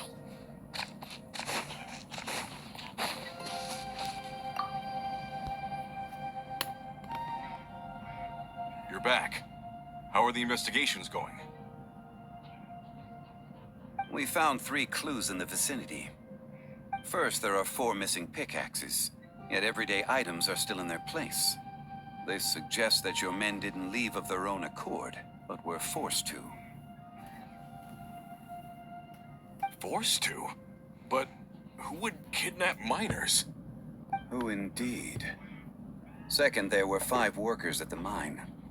One of them left the site to take respite. When he awoke, his colleagues had disappeared without a trace. Those who kept working all disappeared. The one who left early emerged safe and sound. It would appear that the incident occurred on site. Now that you mention it, I recall Bravo saying that he took a break. Could someone have entered the site and simply walked away with him? This leads me to my third point. Mr. Kun Jun here made good use of his, expert techniques to arrive at a conclusion. It was a child that took your men away. A child? But there are no settlements here for miles around. There's no way a child would have made it over to the mine. Unlikely as it sounds, that's our conclusion. Your men were following a child. Where did they go? We believe that they followed the road north, away from the mine and toward the ruins. North? Right. I'll rally my men and head in pursuit. You've been invaluable to the investigation, but leave the legwork to us. If we set off now and make haste, we might be able to catch him. Not so fast. The incident occurred 6 days ago. Even if they set out on foot, they will have covered a lot of ground by now. You're right. New plan. I'll lead my search party over to the settlements further out and make some inquiries. There are only a few settlements around here with lodging for the night. We'll go investigate and see if we can come up with anything. In the meantime, you could keep looking for clues. If we don't see each other, let's reconvene at Wangshu Inn tomorrow evening. Agreed. All right. Me and my men will get going.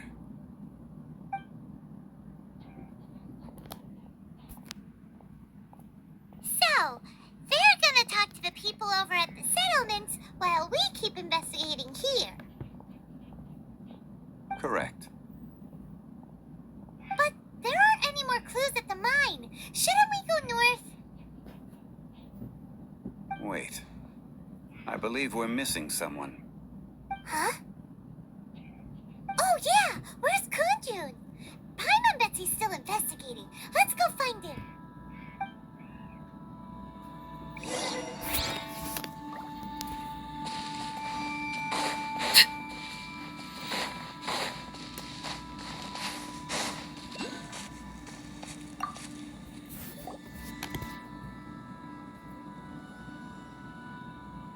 Kun Jun, what are you searching for?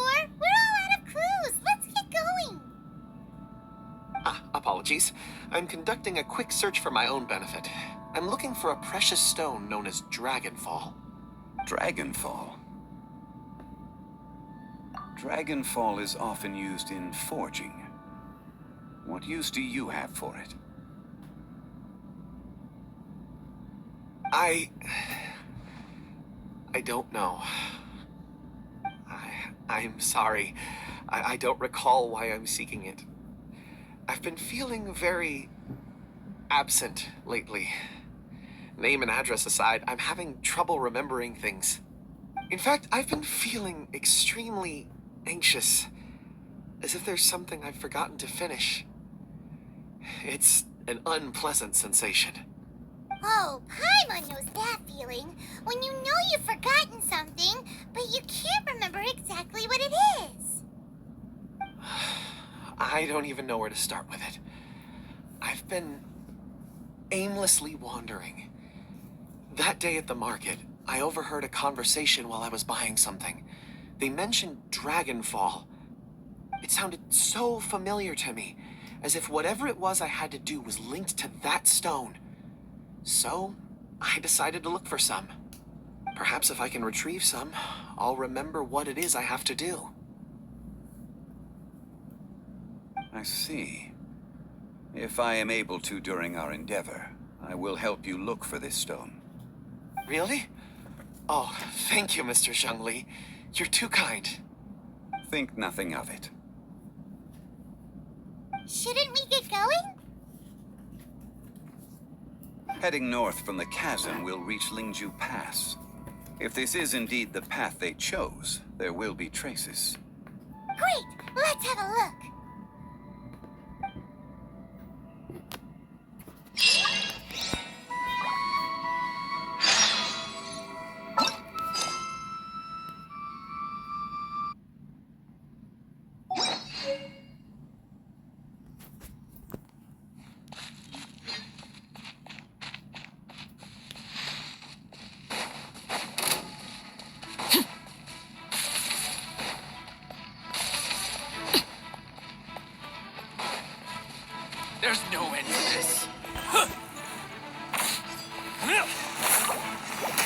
Oh. Transfixed.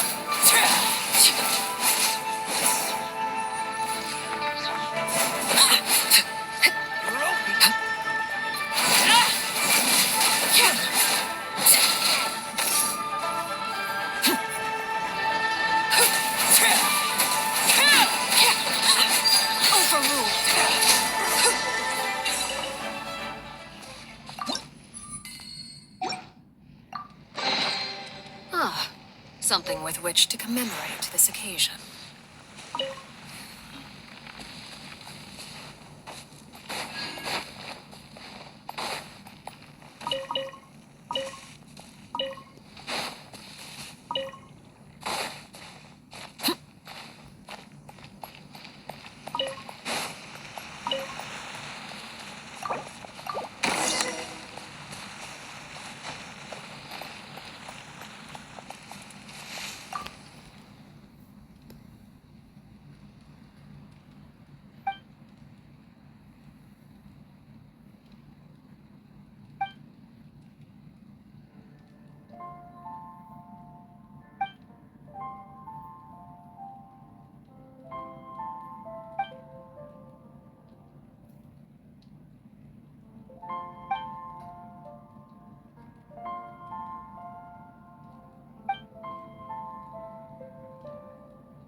Wait! There are tracks here!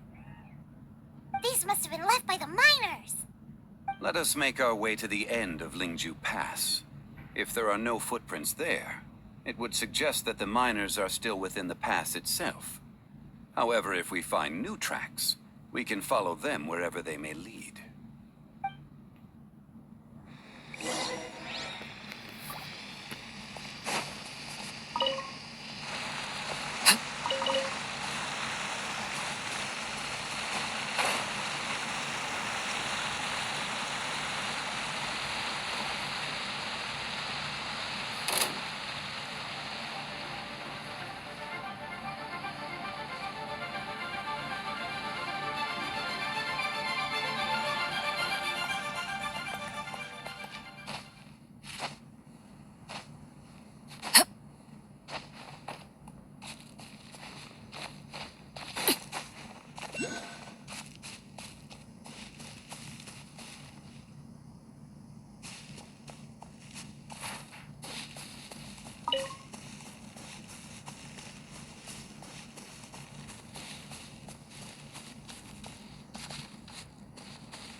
I'll climb the mountain first. Wait.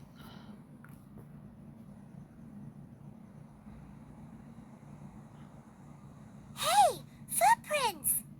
It would appear that they made their way through Lingju Pass and kept moving. If we follow their footprints, we should be able to find where they went!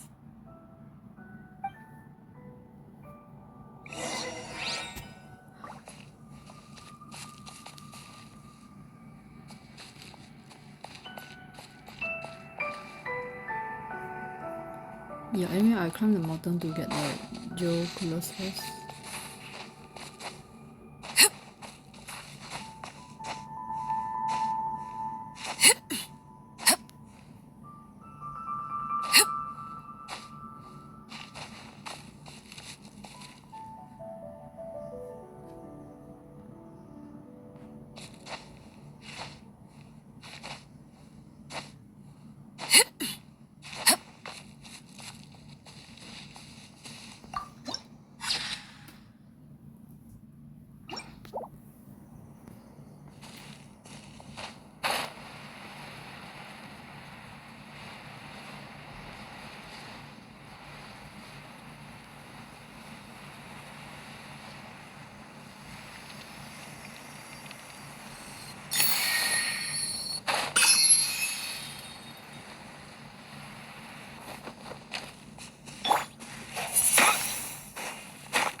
We should inquire with anyone nearby.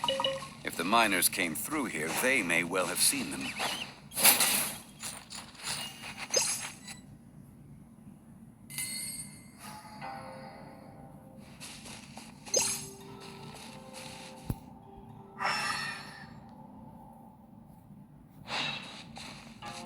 Hi there! Have you seen anyone dressed like a miner around here? A miner? I'm afraid not. Let's try someone else.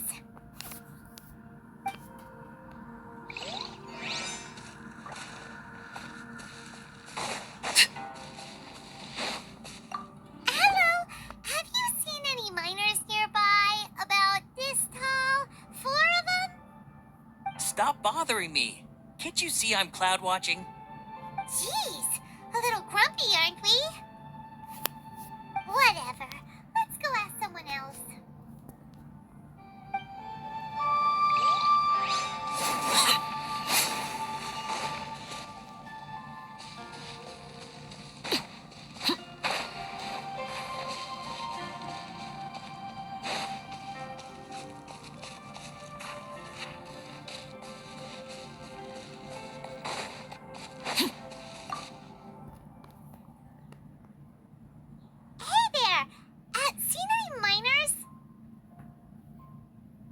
It must have been about 4 or 5 days ago. There were a few men who came through here carrying baskets and picks. I guess that could have been them. Yeah, that's them! 4 or 5 days ago. It appears that they were moving slower than we'd anticipated. Traversing the geography of Lingju Pass must have held them up. It was so strange. 4 big guys with lifeless expressions. It was like they were in some sort of trance, and there was a child staggering in front of them. Huh. This child. Did you see what they look like? I caught a glimpse. Blue hair, short. I think it was a girl. She wasn't smiling. In fact, she looked very serious. And they took this road? Yes, they followed it straight from here. Let's go after them.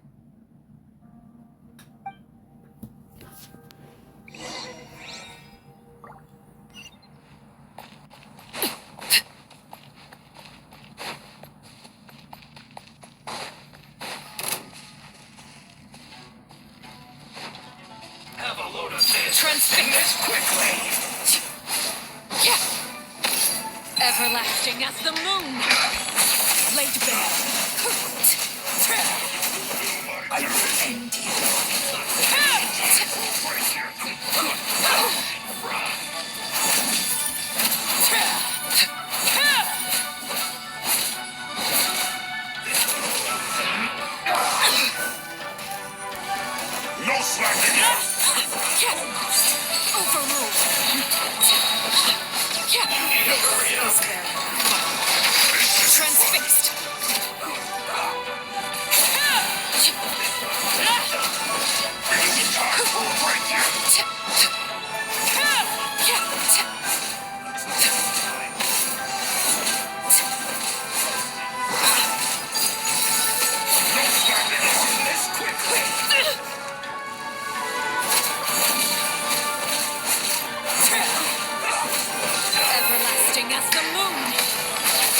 Laid bare.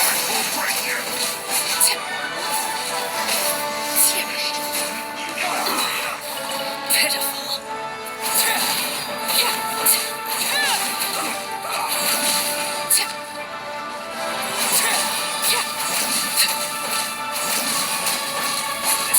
Transfixed.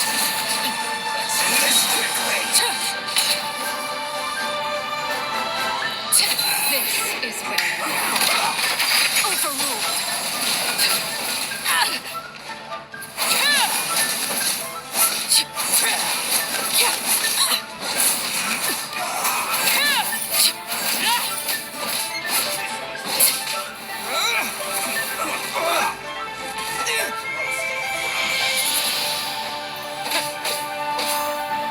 This one will be frozen in time. Cool it.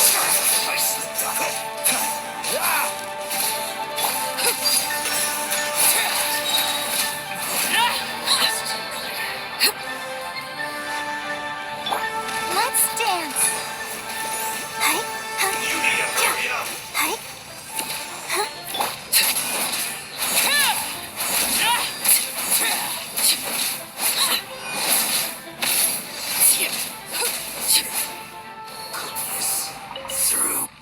So these are resources, so that's why I didn't avoid the fight.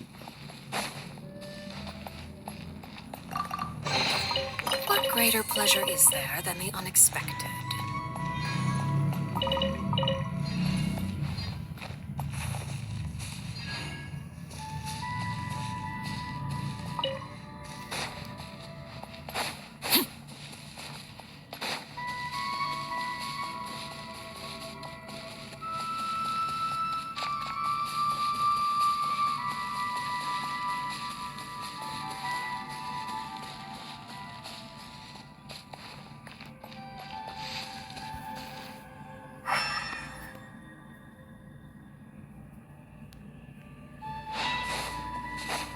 more footprints.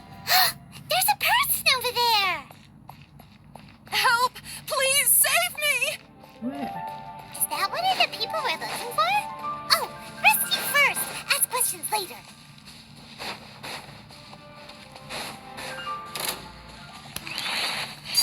Transfixed. Everlasting as the moon. Laid bare.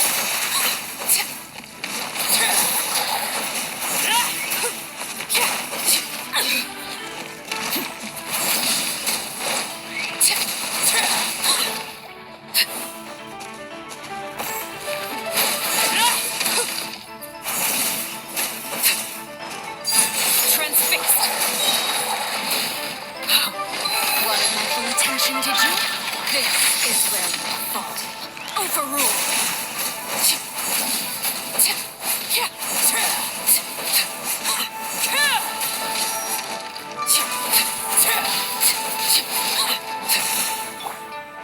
Freeze. Oh, so sorry. Cool it.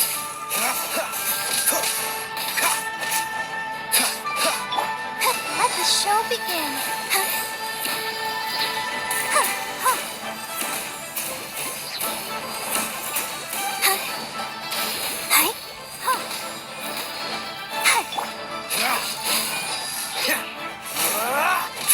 Let me the same one.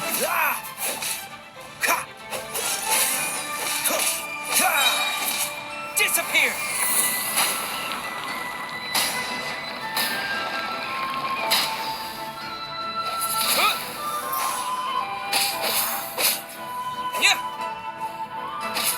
Windblade. Dodge this.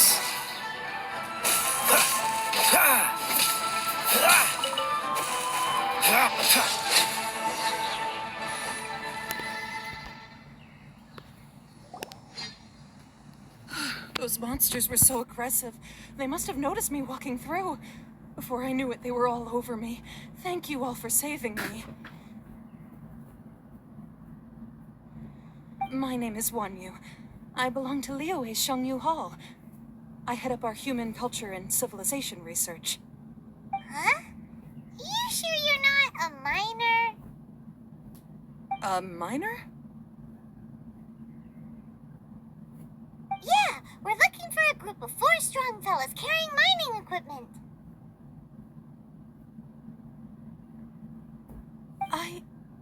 I think I saw those people. Really? Yes. I set off from Nantianmen the day before yesterday, heading for Lingju Pass. About halfway there, I came across some people. A few men and a child. I was in a hurry. I didn't get a good look. I'm afraid I'm not even sure what they looked like. Apologies. I think that's all we needed to hear. Thank you. I hope it's useful to you. I'd better get going. There's a conference I need to attend. Again, thank you all for your help.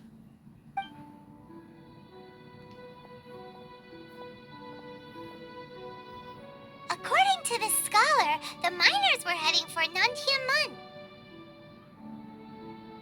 Can we be absolutely sure that it was the men that we're looking for? A child with a group of adults. Sounds pretty close to Paimon. But... Hey, perhaps that rock over there can tell us more. Aha! Paimon nearly forgot about our secret weapon! It looks promising. I'll do my best.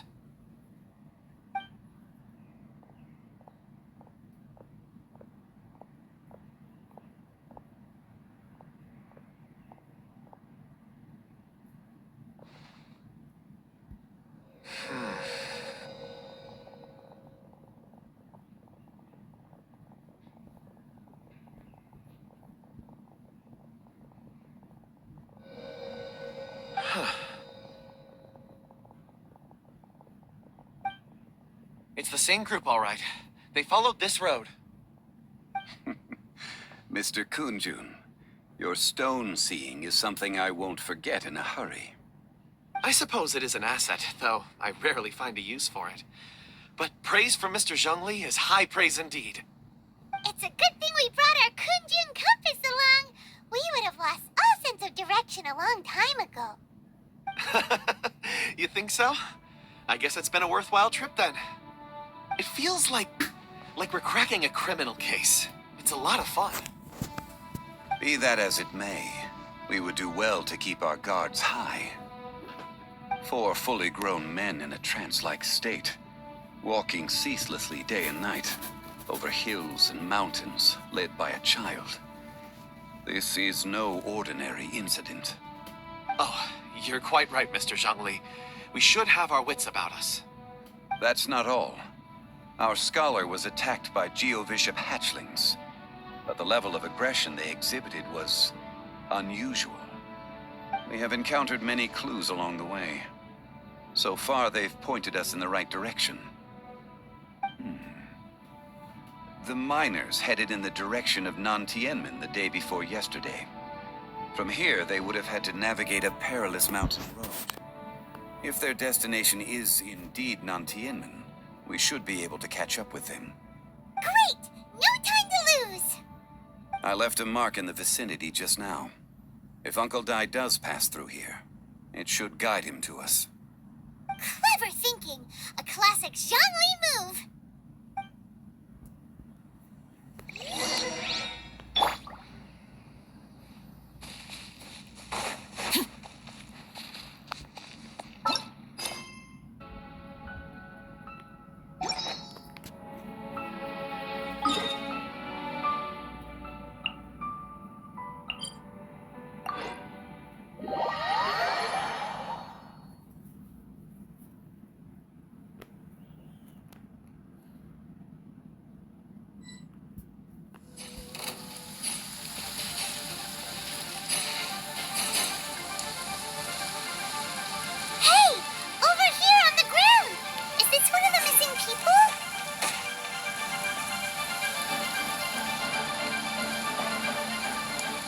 There's a basket lying here, too.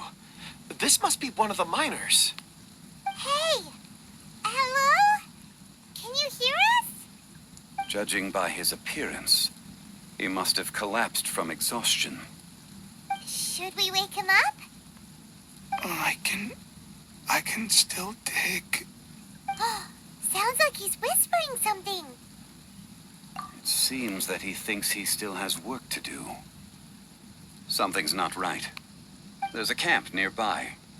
We should take him there and monitor his condition before deciding our next move.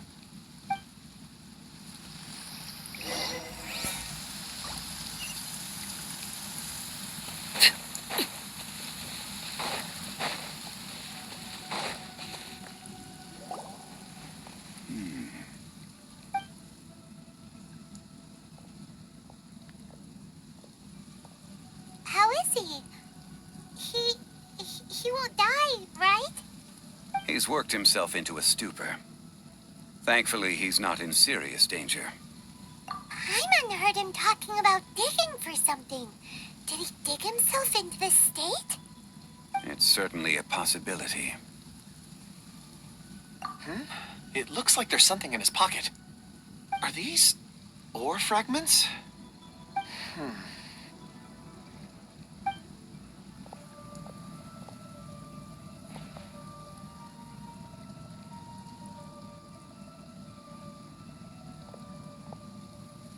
I just witnessed the memories within these ore fragments. This person brought these fragments out of the mine. He's one of the 4 that we're searching for. How he came to be here is what we need to understand. So he was kidnapped and then abandoned here. But if they didn't need him, why bring him all the way out here? Unless something happened. Something that led him to fall behind. Ugh. Hyman's had enough. This is too mysterious. Oh, wait a moment. Seeing these fragments has jogged my memory. I have something for you. What is it? Ooh, is it a present? Something for us? As I mentioned, before I met Uncle Dai, I was in a daze. After setting out with you on this case, it feels like a fog is lifting. I was so happy when Uncle Dai enlisted you to help. I would never have managed to track down these clues by myself. These are some crystals that I bought from the market. Not any old crystals, mind you. This purity is extraordinarily rare. One for each of you. A memory, if you will. It's beautiful. Oh, and the colors change as you turn it. It's like a different crystal from each angle. But of course, take it. And this one is for Mr. Zhongli. Huh? Is something wrong? Not to your liking? On the contrary. I just hadn't anticipated receiving a gift during the current circumstances. But thank you. I will take good care of it. I'm pleased you like them. It's nice to be able to give a gift that others can appreciate. Oh, I see more rocks over there. You should all get some rest. I'm going to scan the surroundings. Perhaps there are more memories to uncover. You sure like rocks, huh, Kun Jun? Ores are the crystals of the earth, the sediment of time itself. I feel at peace among them. Get some rest and call me when you're ready to set off. I won't be far.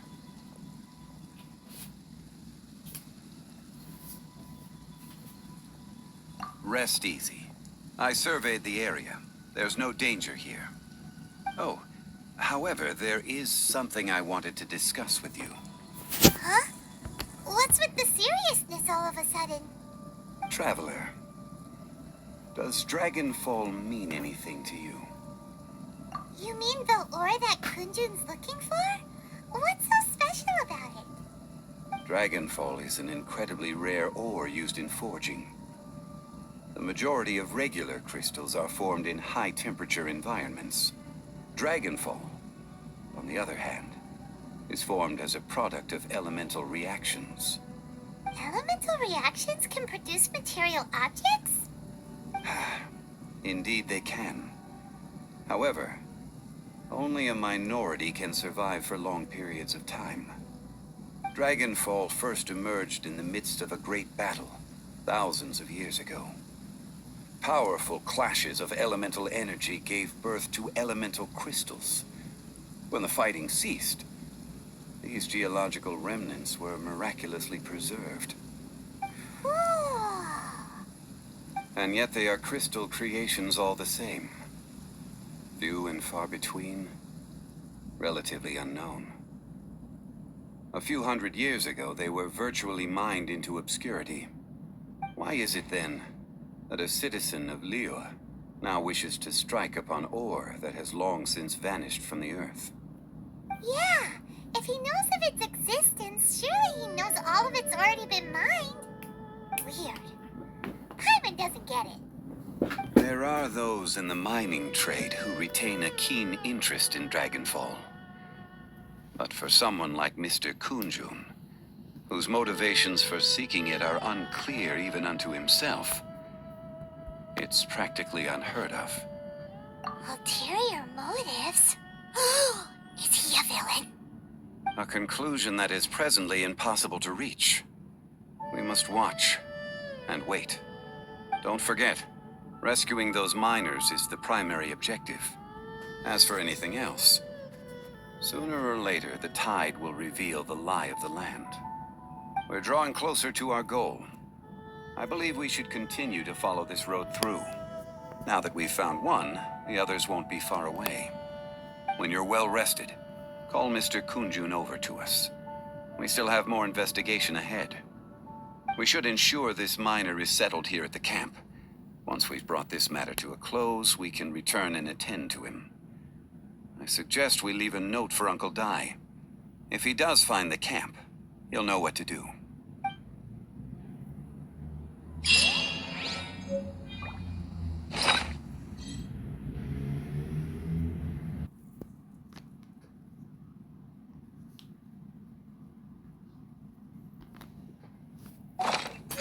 Something you wish to report? Go on. You have my undivided attention.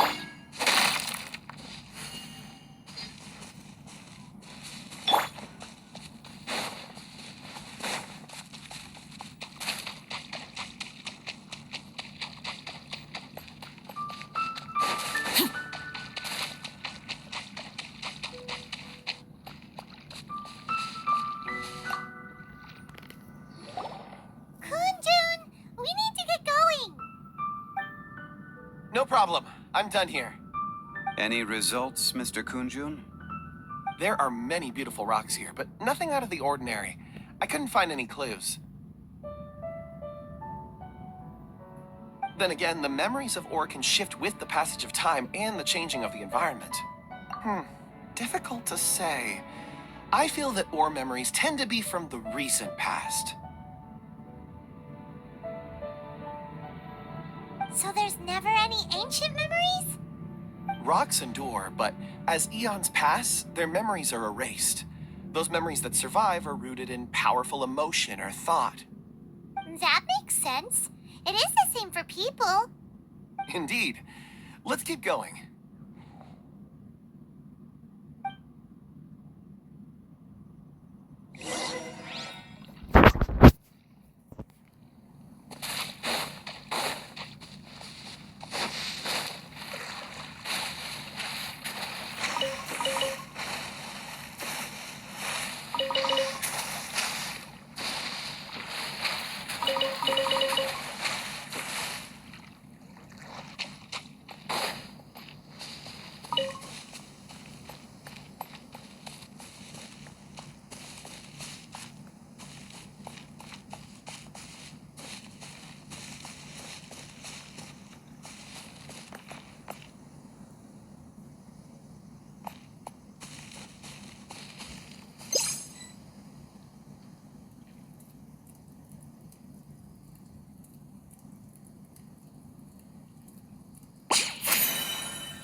Yeah, also I've reached here, but there's no trigger.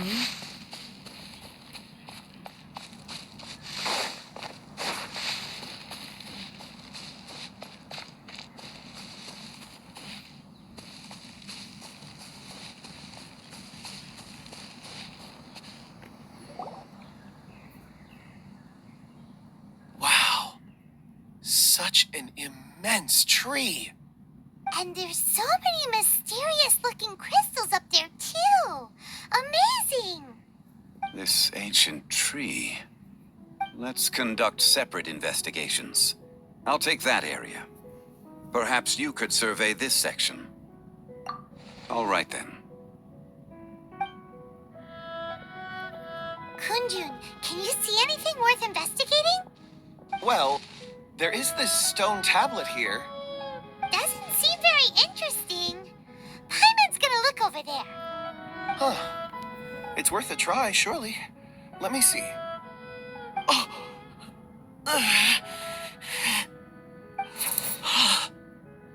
This is... Hey, what's wrong? just a bit lightheaded. It's past. Nothing to worry about. Not yet. Whatever. Paimon's going to investigate over there. Why don't you climb the tree and have a look? If you don't try, you won't know. Anyway, you'll be able to get a good look at our surroundings from up there.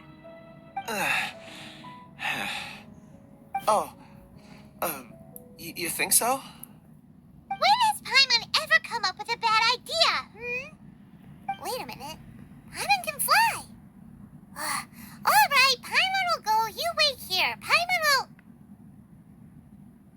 All of you, come here. Huh? Zhongli's voice came from behind the tree. Did he find another clue? Quick, let's go see. Maybe he found another miner.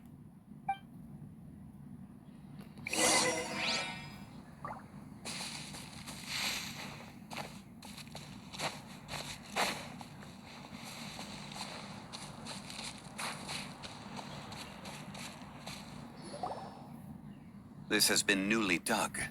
It would appear our answer is up ahead. Is that a voice coming from the tunnel? Someone else go first. Compose yourselves. I will lead us in. There is an unusual presence emanating from inside the tunnel. Prepare yourselves and tread lightly.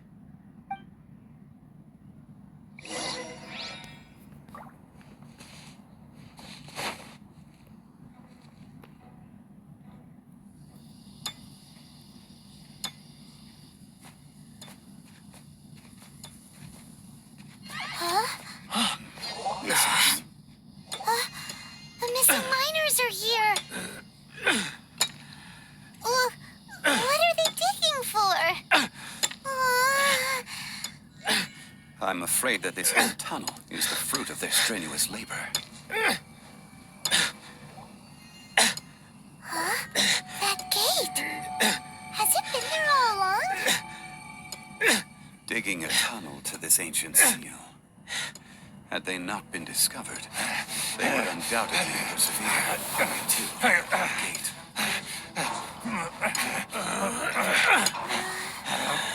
So behind the seal, there's...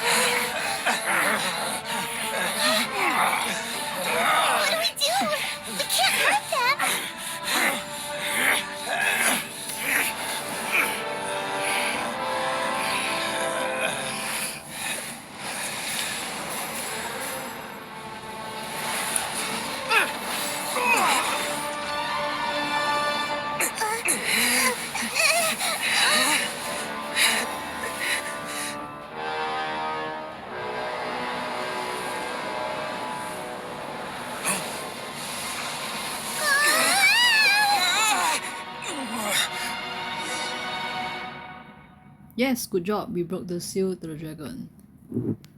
Well, we got there's light and dark powers when you're fighting.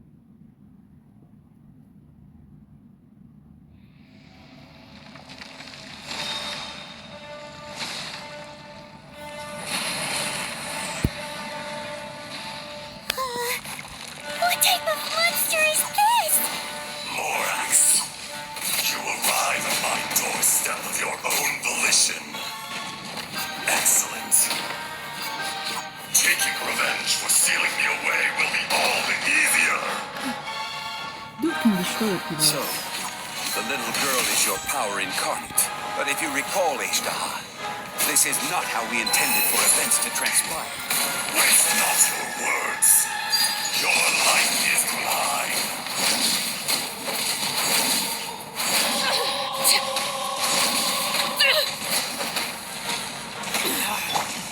Freeze! What's the frostbite?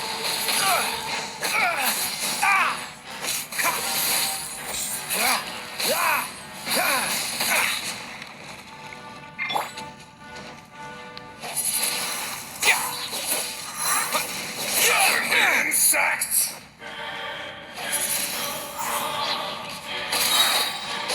With the wind! Crumble! Shifting sands know not the mountain's permanence.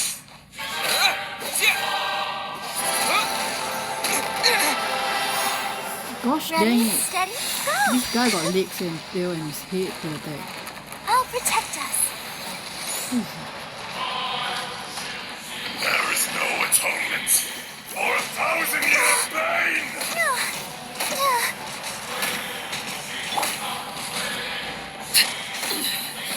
Pitiful. Hey, let's go.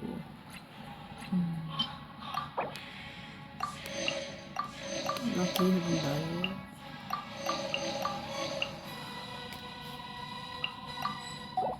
Next would be attack.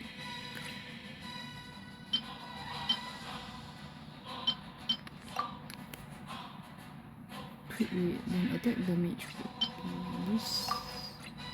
Defense.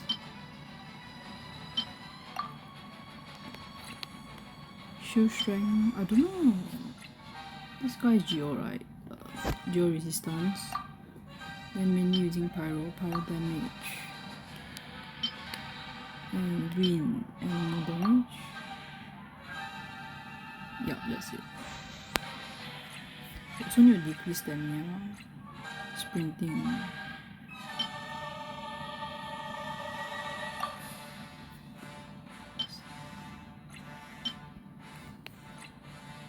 Okay, done.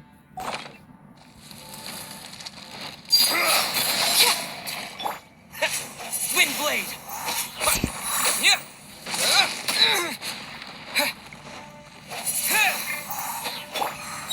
Rise! This is order! Crumble! Quake! Crumble!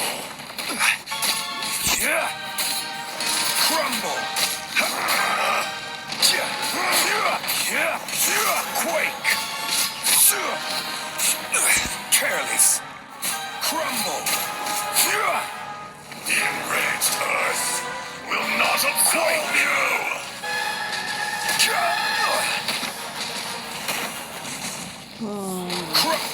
Careless! Quake! Shifting sands know not the mountain's permanence.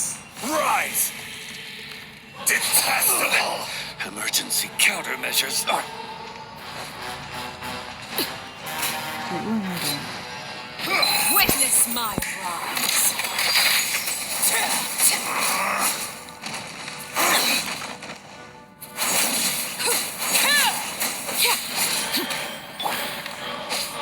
Wind blade!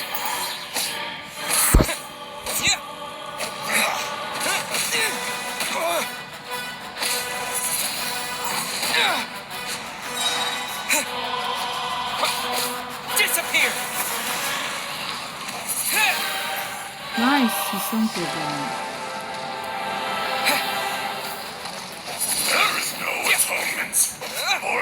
1,000-year pain!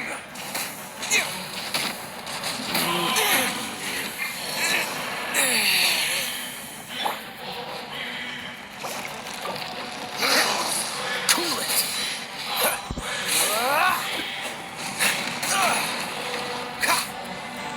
Freeze! What's the hurry?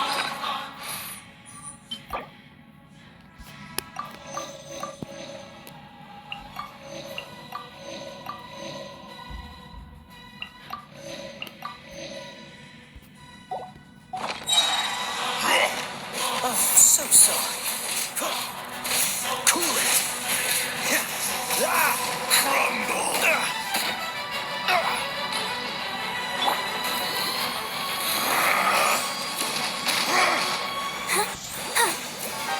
From rock to dust. Sooner or later.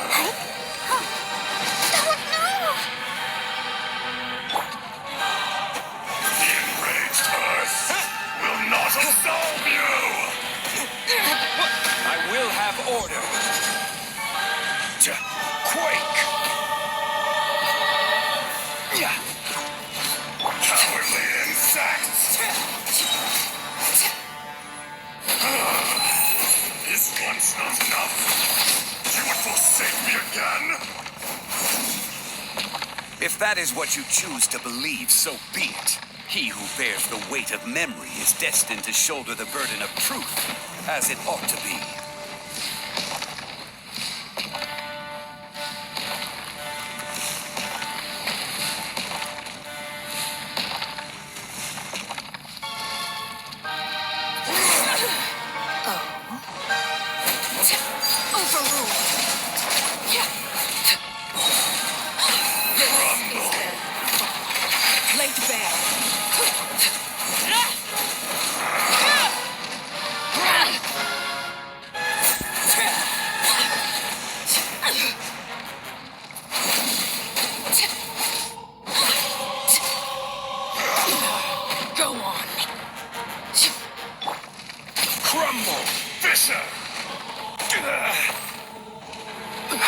Rise! There is no atonement for 1,000-year pain! Nothing to fear. Careless. Quake! Order guide. Detestable! Crumble! Transfixed. Everlasting as the moon.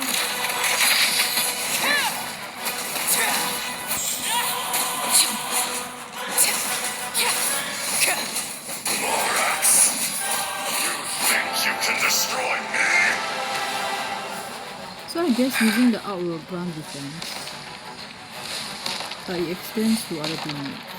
But I'm not sure how to use the second skill perfectly. Pitiful.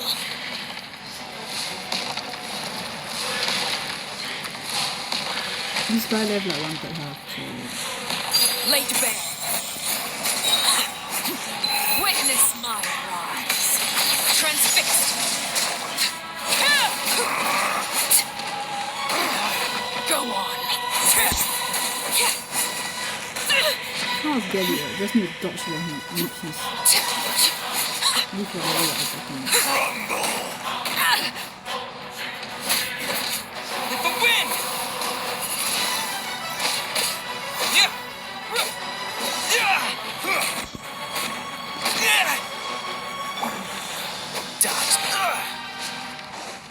This will be frozen. Freeze! All my full attacks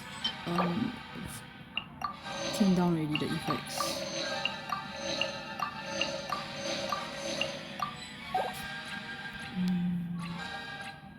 Still food to spare, so that's good.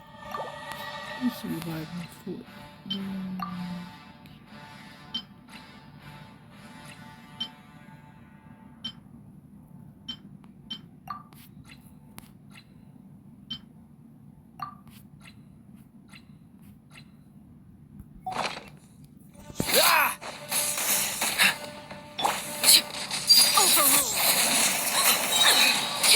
This is where you are. Transfixed. order.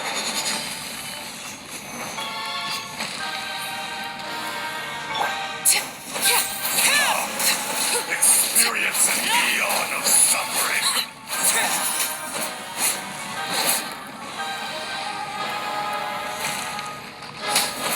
Overruled.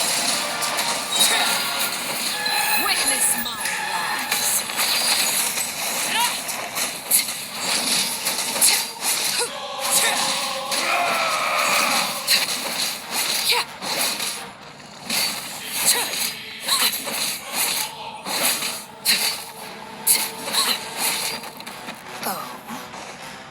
There is no atonement for 1,000-year pain!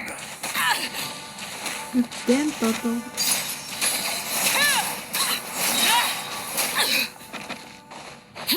This is where you fall.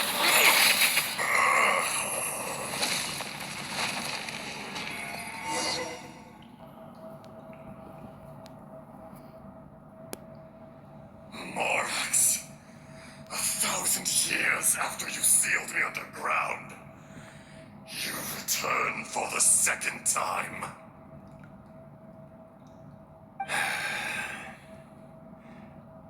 You should call it by its name, Azhdaha. Fate. Fate? Fate?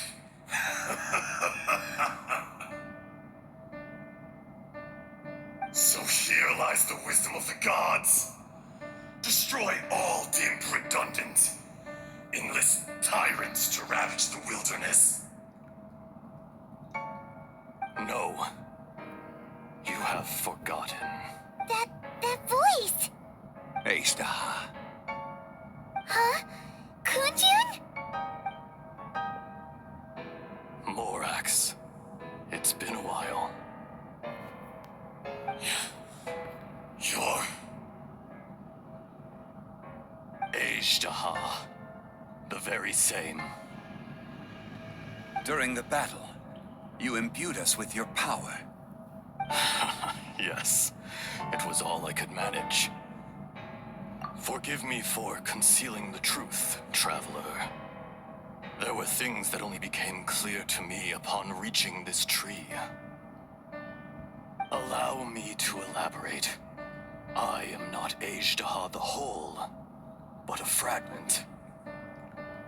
Heaven and earth, yin and yang, opposing forces. You can consider the existence of me and the Azhdaha you see there to be a reflection of such polarities. We are a schism of the will of Azhdaha. So there are two Azhdahas? No, it can't be. That's impossible. When the seal loosened, your power manifested in this world as a child. With this new identity, you were able to vent about the forces that suppressed you. But would anyone listen? Would they even care? That's when it occurred to you. The loosening of the seal constituted an opportunity to strike back. Kidnapping the miners was all in aid of digging to the entrance to the seal itself. Your plan was to launch an attack on both ends, from outside and within, thereby fully destroying the seal. The audacity! Are you insane? If you truly are a part of me, how is it you find yourself standing on the side of the betrayer? I was another power awakened with the loosening of the seal. Too weak to reincarnate, but strong enough to possess a human body. I was barely conscious. I couldn't remember who I was. Only the past would elicit a reaction from me. But my aim was clear. Find Morax, and aid him in stopping you. I had sensed that something was amiss when you mentioned Dragonfall. Had your power been but a little stronger, I would have recognized you. Don't blame yourself. I have changed beyond all recognition. Only when I touched the stone tablet did I truly remember. It's been so long. A secret beyond all comprehension of youthful humanity and ancient dragonkind. Morax, do you want to tell the tale? There would be no harm in it. The decision is yours. You haven't changed. Then allow me. Azhdaha was once a friend and ally of the Geo-Archon Morax, with a lifespan far exceeding that of mankind. However, that which is derived of the Earth is no more or less than the Earth itself. The memories of rocks do not last long. Those memories that survive are rooted in powerful emotion. But as time passes, so these memories fade into obscurity. Erosion is the world's greatest destroyer of memories. Erosion ground Azhdaha's consciousness into oblivion. Slowly, he forgot the face of his old friend, and his memories of defending Liyue Harbor disintegrated. Azhdaha, now incomplete, became irascible, aggressive. What would you expect? It was humanity that attacked the ley lines that sustained me. This much is true, which is why you attacked the chasm, why you waged war against Morax. In the beginning, in order to open up new territory and increase production, the citizens of Liyue came to the mountains to mine. Overexploitation caused the ley lines to quake, which brought untold suffering to us. Erosion made us even more savage. No matter how we struggled, we lost the ability to coexist with humanity. We lost all reason. Morax shared with us some of his power to prevent further erosion, but it was futile. Everything returns to dust. It is the natural order, an unstoppable force. And so, we became you. And from your will, I emerged.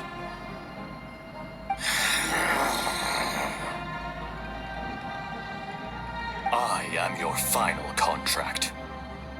Witness the promise between Azhdaha and Morax. You can hate me, but you cannot deny me. No! No! I am the remnants of Azhdaha's benevolence, the echo of a contract set in stone. I harbor a willingness to go further, a willingness to coexist peacefully with mankind. No, no!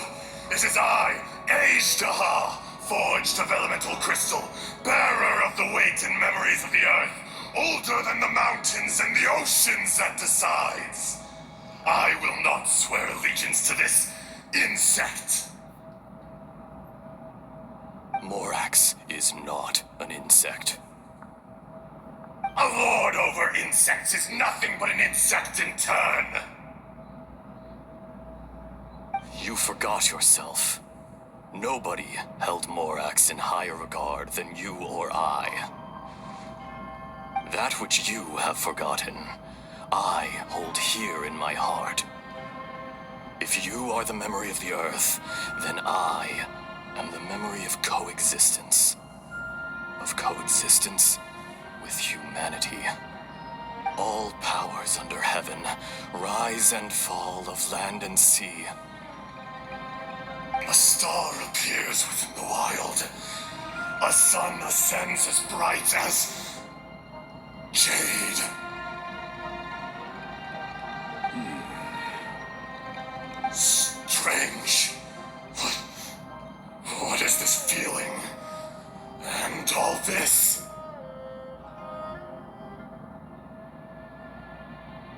You are spent, and I will soon disappear. Before I do, heed these words. In the wilderness, snow falls on a spring day. In an instant, it will melt. Even where it is fleeting and leaves no trace. Even where it will never fall again. No! That isn't true! I don't accept this as fate! Perhaps it isn't, but it remains an inevitable misfortune. More axe! The little girl vanished! Are you satisfied, Azhdaha? I had to make amends. Satisfaction had no part in it. So, Morax, you call yourself Zhongli these days? I do.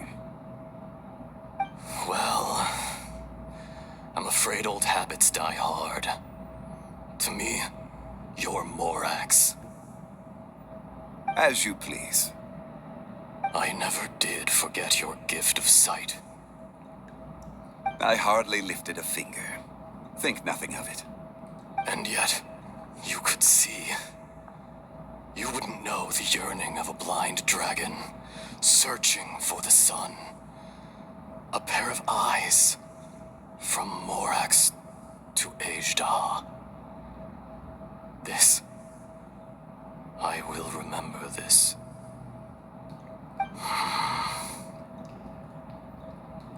Your power is nearly spent. Perceptive as always, my friend. Shall we get going, you and I? Surely the pressing matter is still that of the miners trapped outside the seal. Indeed. Hence the need to get going.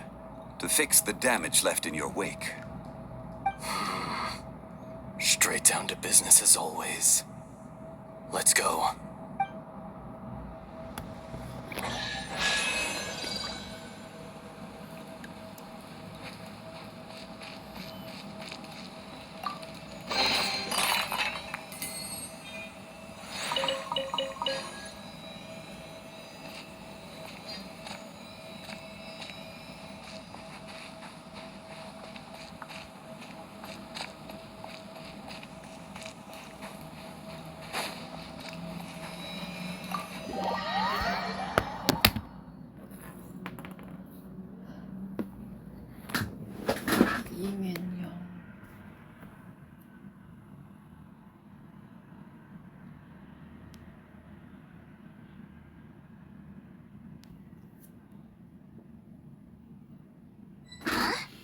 How did we get here?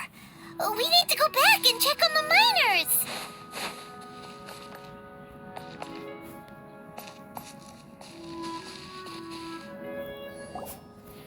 So there you are.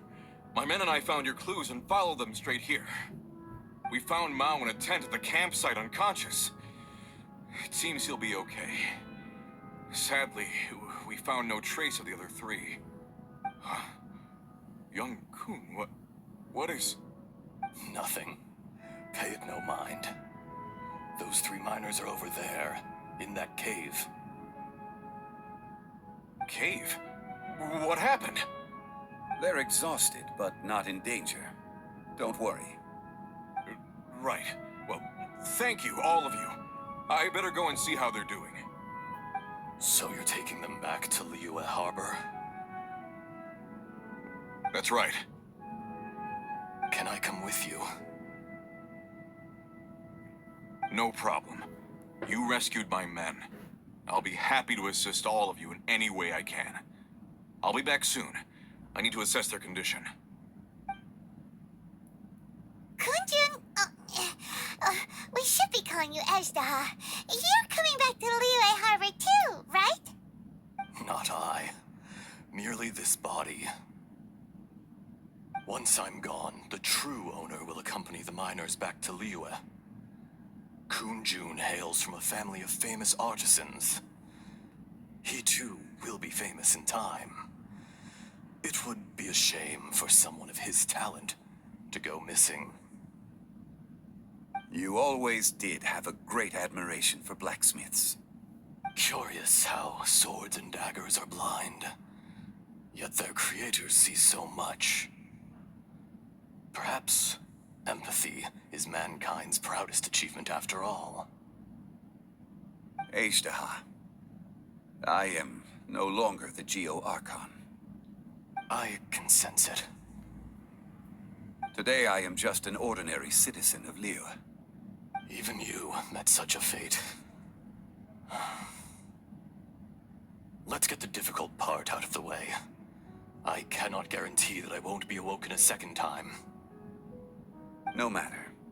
If that day comes to pass, liyue must prepare itself to face you. And how will liyue fare without Rex Lapis?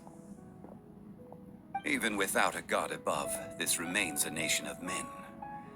I was once their god. I ought to be here to witness their rise and fall. All life is shaped and then ground away by the endless flow of time. You were always the strongest among us. Yet, it would seem that even you have been eroded. That's unimportant. Fate is ordained by heaven. Even if our mission had already concluded, it would be cowardly not to strike out on the road of departure. You may live forever, doomed to a lonely existence. Yet, even this is temporary. When you reach the end of time, those people, those past and future relationships predetermined by fate, they will be waiting for you. I do not pretend to match your rhetoric when it comes to the subject of a life long lived. I fear that the life of an elemental being is longer than any in this world. Were it not so, you would have killed me long ago, and would not be having to face me again now. You've brought a smile to my face. When all is said and done, a reunion between old friends is an auspicious occasion. That day in the chasm, did you hesitate? A heart of stone is a heart nonetheless. But I am the god of contracts, and was for a time a god of the people of liyue. You chose justice, but did not forsake your kindness. You came to me not as an assassin, and so I was willingly sealed away.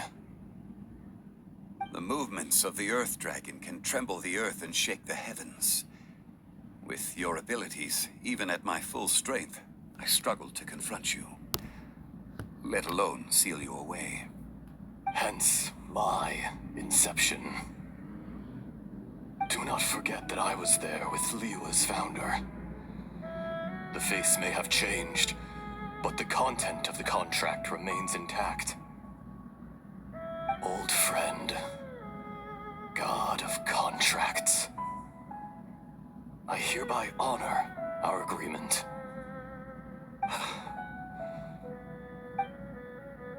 Thank you, Azhdaha. My life is nigh on eternal. I will go on with the infinite flow of time. And you, Morax, you too will live for many a day to come.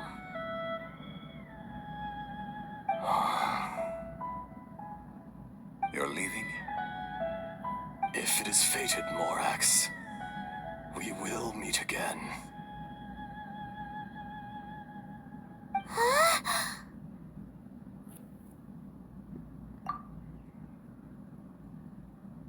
Yes. Don't be alarmed. He's only asleep. Wow. That was so weird. It was like he suddenly became another person. In fact, we have yet to meet the real Kun Jun. He was. Centuries may have passed since then, but events from 1,000 years ago remain crystal clear in my mind.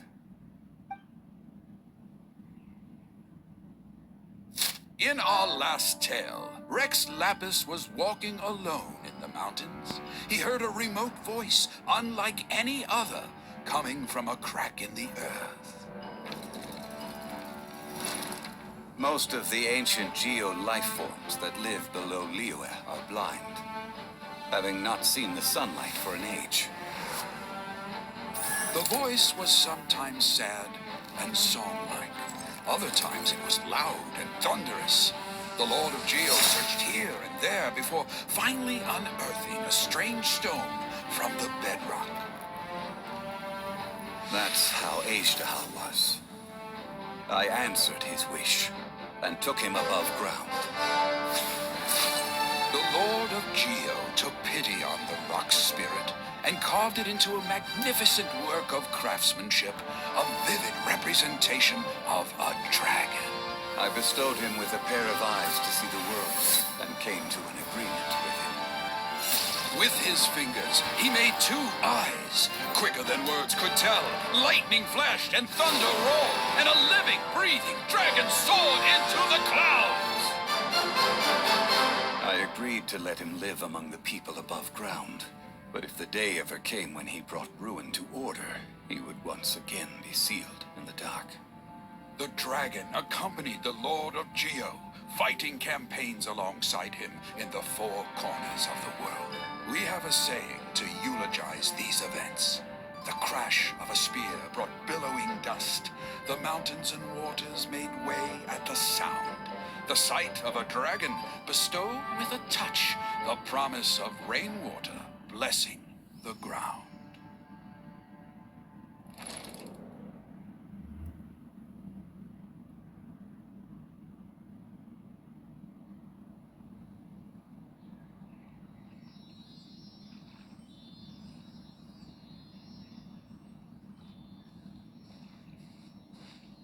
A 1,000 years ago, Azhdaha attacked the chasm.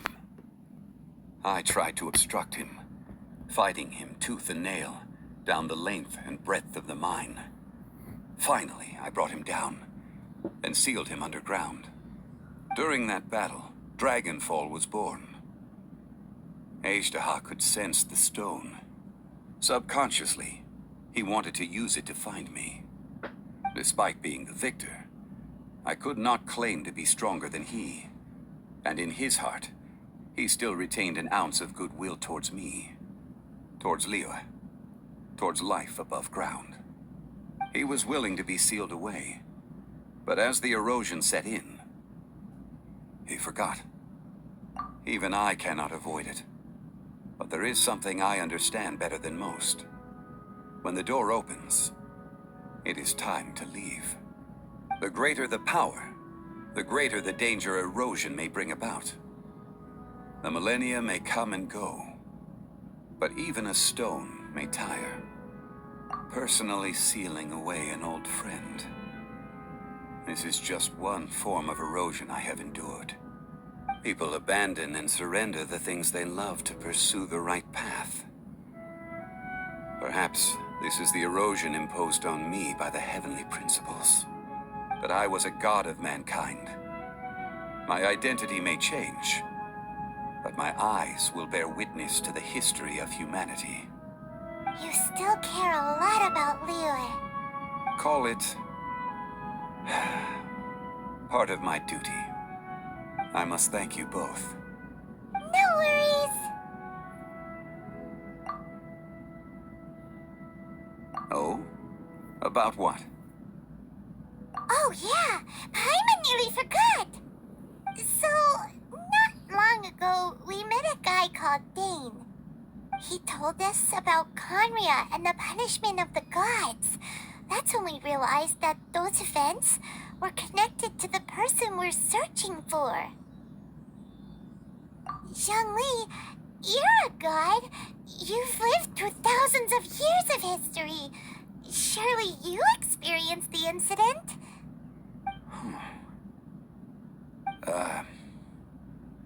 I cannot say. Why? You can't even give us a thread of information? This is so important to us. I understand. But I must apologize. This is my contract. You mean another past grievance? Like the incident with Azhdaha? Too painful to talk about? It was signed before it all began. I have always honored the contract. And kept my silence. How can you be like that? You two are friends to me. I can assure it brings me no pleasure to disappoint you. But as the god of contracts, I cannot go back on my word. Would you be ready to find out? It appears your understanding of this world continues to grow. There are many events of ages past, many secrets that lie hidden. They have been eroded by time, forgotten by the people, abandoned. But you are capable of finding them and bringing them into the light. Those who come to witness will witness. Those who are born to remember will remember. If you take the same road as that person, there may be more difficulties ahead. But as long as you firmly believe that you are on the right path, everything has meaning.